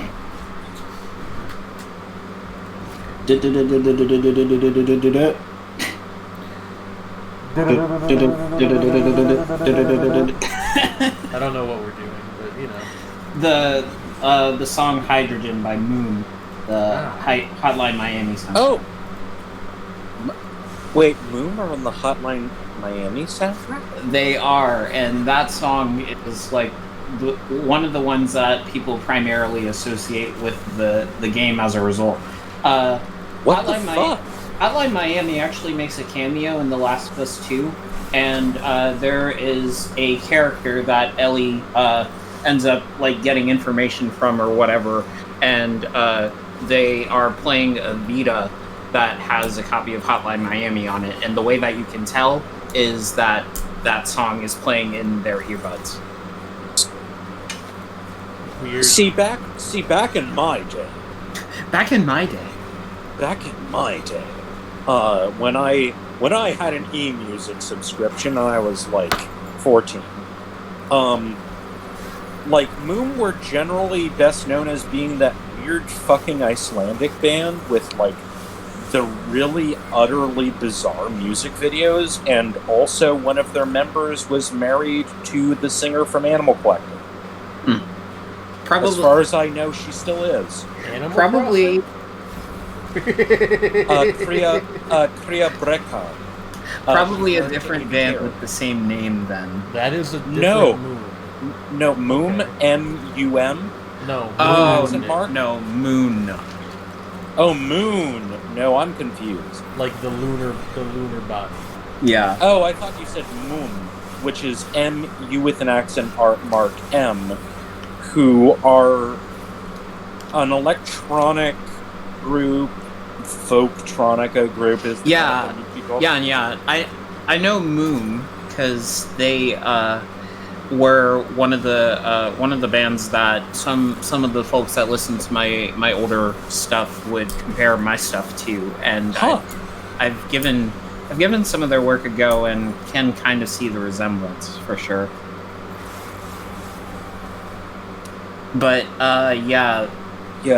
What was the Moon, name? like the lunar body. Yeah, he was a producer that made a couple like EPs / albums. I can't remember exactly what they were off the top of my head, but he had like a couple of projects that were early examples of synthwave / vapor type ideas. And as Gogo points out, he retired back in like 2016, 2015-ish, and is pretty much done with making music. He's done. Yeah.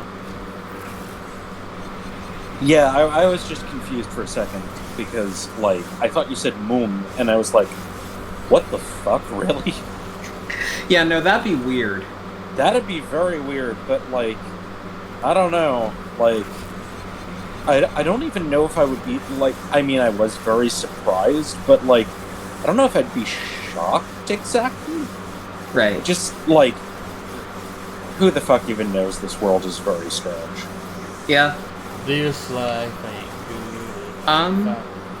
If you like Moom, then you might actually enjoy Tennyson as well.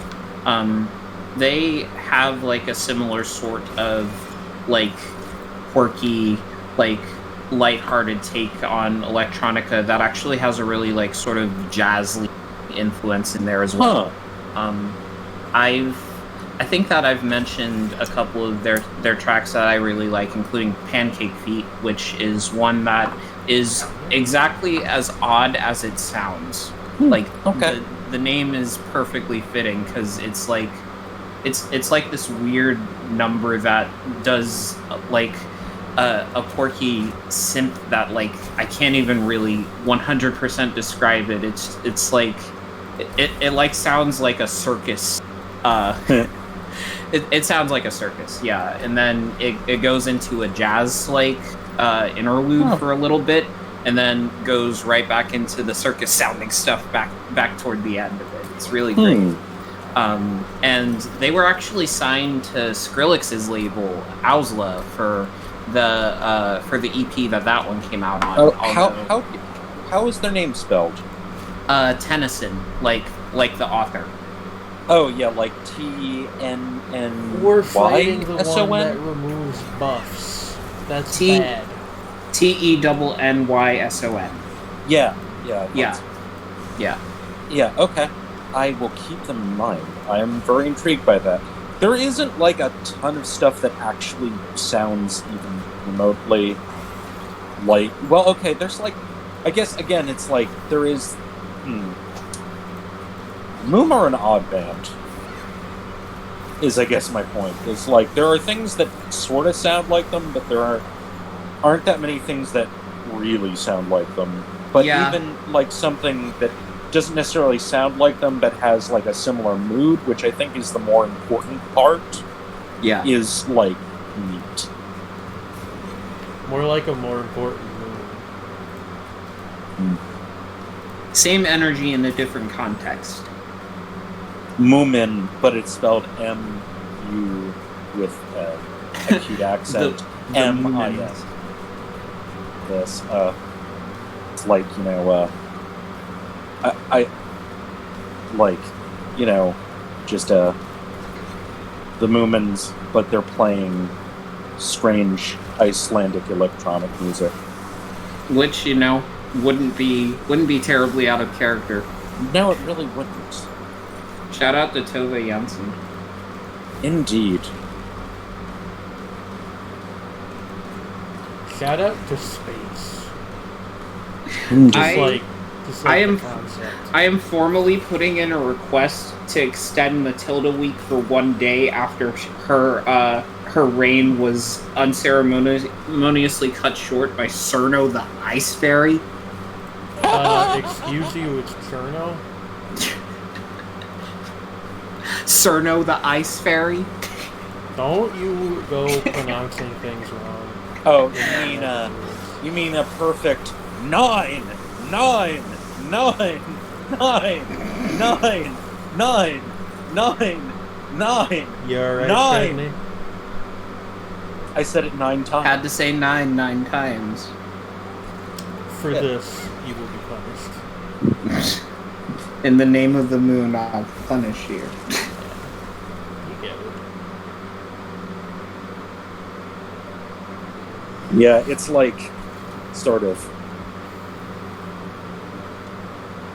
like it is, that my doing that is a pile-up of referencing. Like, a fucking train wreck of, like, 3 different references at the same time. I'm gonna pile up your references.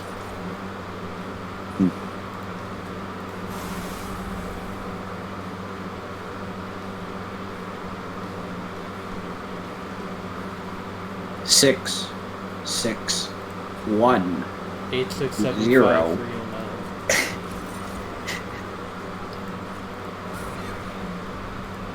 140, 40, 24.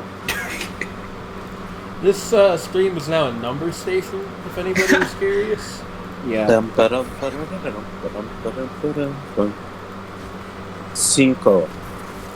7, 1. This is why we don't normally do streams any longer than 3 hours, because it just turns into, like, abject nonsense. Us all over the place. I'm in my element. Yankee. I don't know about anybody else, but I am vibing. Foxtrot. Yankee. See what I mean? Foxtrot. Shredney, why did you turn into a text-to-speech generator? I was doing that, you know, like, that's one of the most famous, I think that's the Lincolnshire Poacher.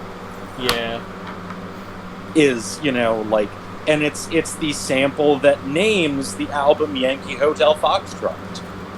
It's like a sample of a Lincolnshire Poacher. I don't know how many people have thorough knowledge of number stations, but, you know. Like, number stations and also Wilco. Wilco I mean, are a band. I mean, like, both of those things, if they're combined... Have I ever talked about how other? much I dislike Summer Teeth as a title? It is a really strange title, I can admit. Like, not as a title, I don't care about that. I mean, like, it just makes me uncomfortable. What's a Summer Teeth? I don't like the idea. Get that I'm not here. sure. I think... No, wait. It's provocative. It gets the people going. Ball so hard, motherfuckers want to find me. Yeah, exactly. That shit. Cray. Yeah. Compelling. Are we about to win before the... Yeah, okay. The thing started, but we're about to win. Can I have the first 15 digits of pi?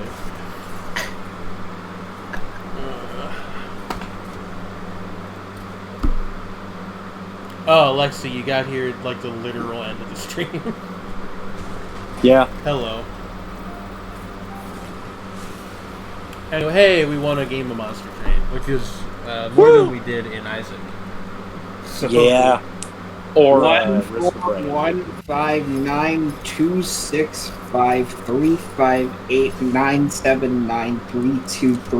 15926538979323846 That is further than I can get. That was probably 20. I googled it. I understood. I'm Googling it. Is that right? I didn't ask for your opinion. If something went wrong, you can always leave feedback. Hey, is that Siri or Google? That's Google. Hey, Google. Hey, Google. Look up Useless piece of Subway shit. Sex Discogs. Oh, God. Never mind.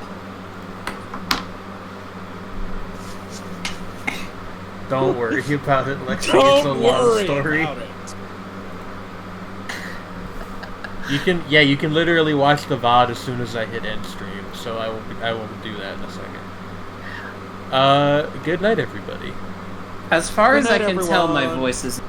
But, I mean, maybe it might be the... or something. I don't know. Good night. Love Yeah, you. your yes voice to sounds the me. same to me, Trey. But anyway, good night, everybody. Good night. Good night.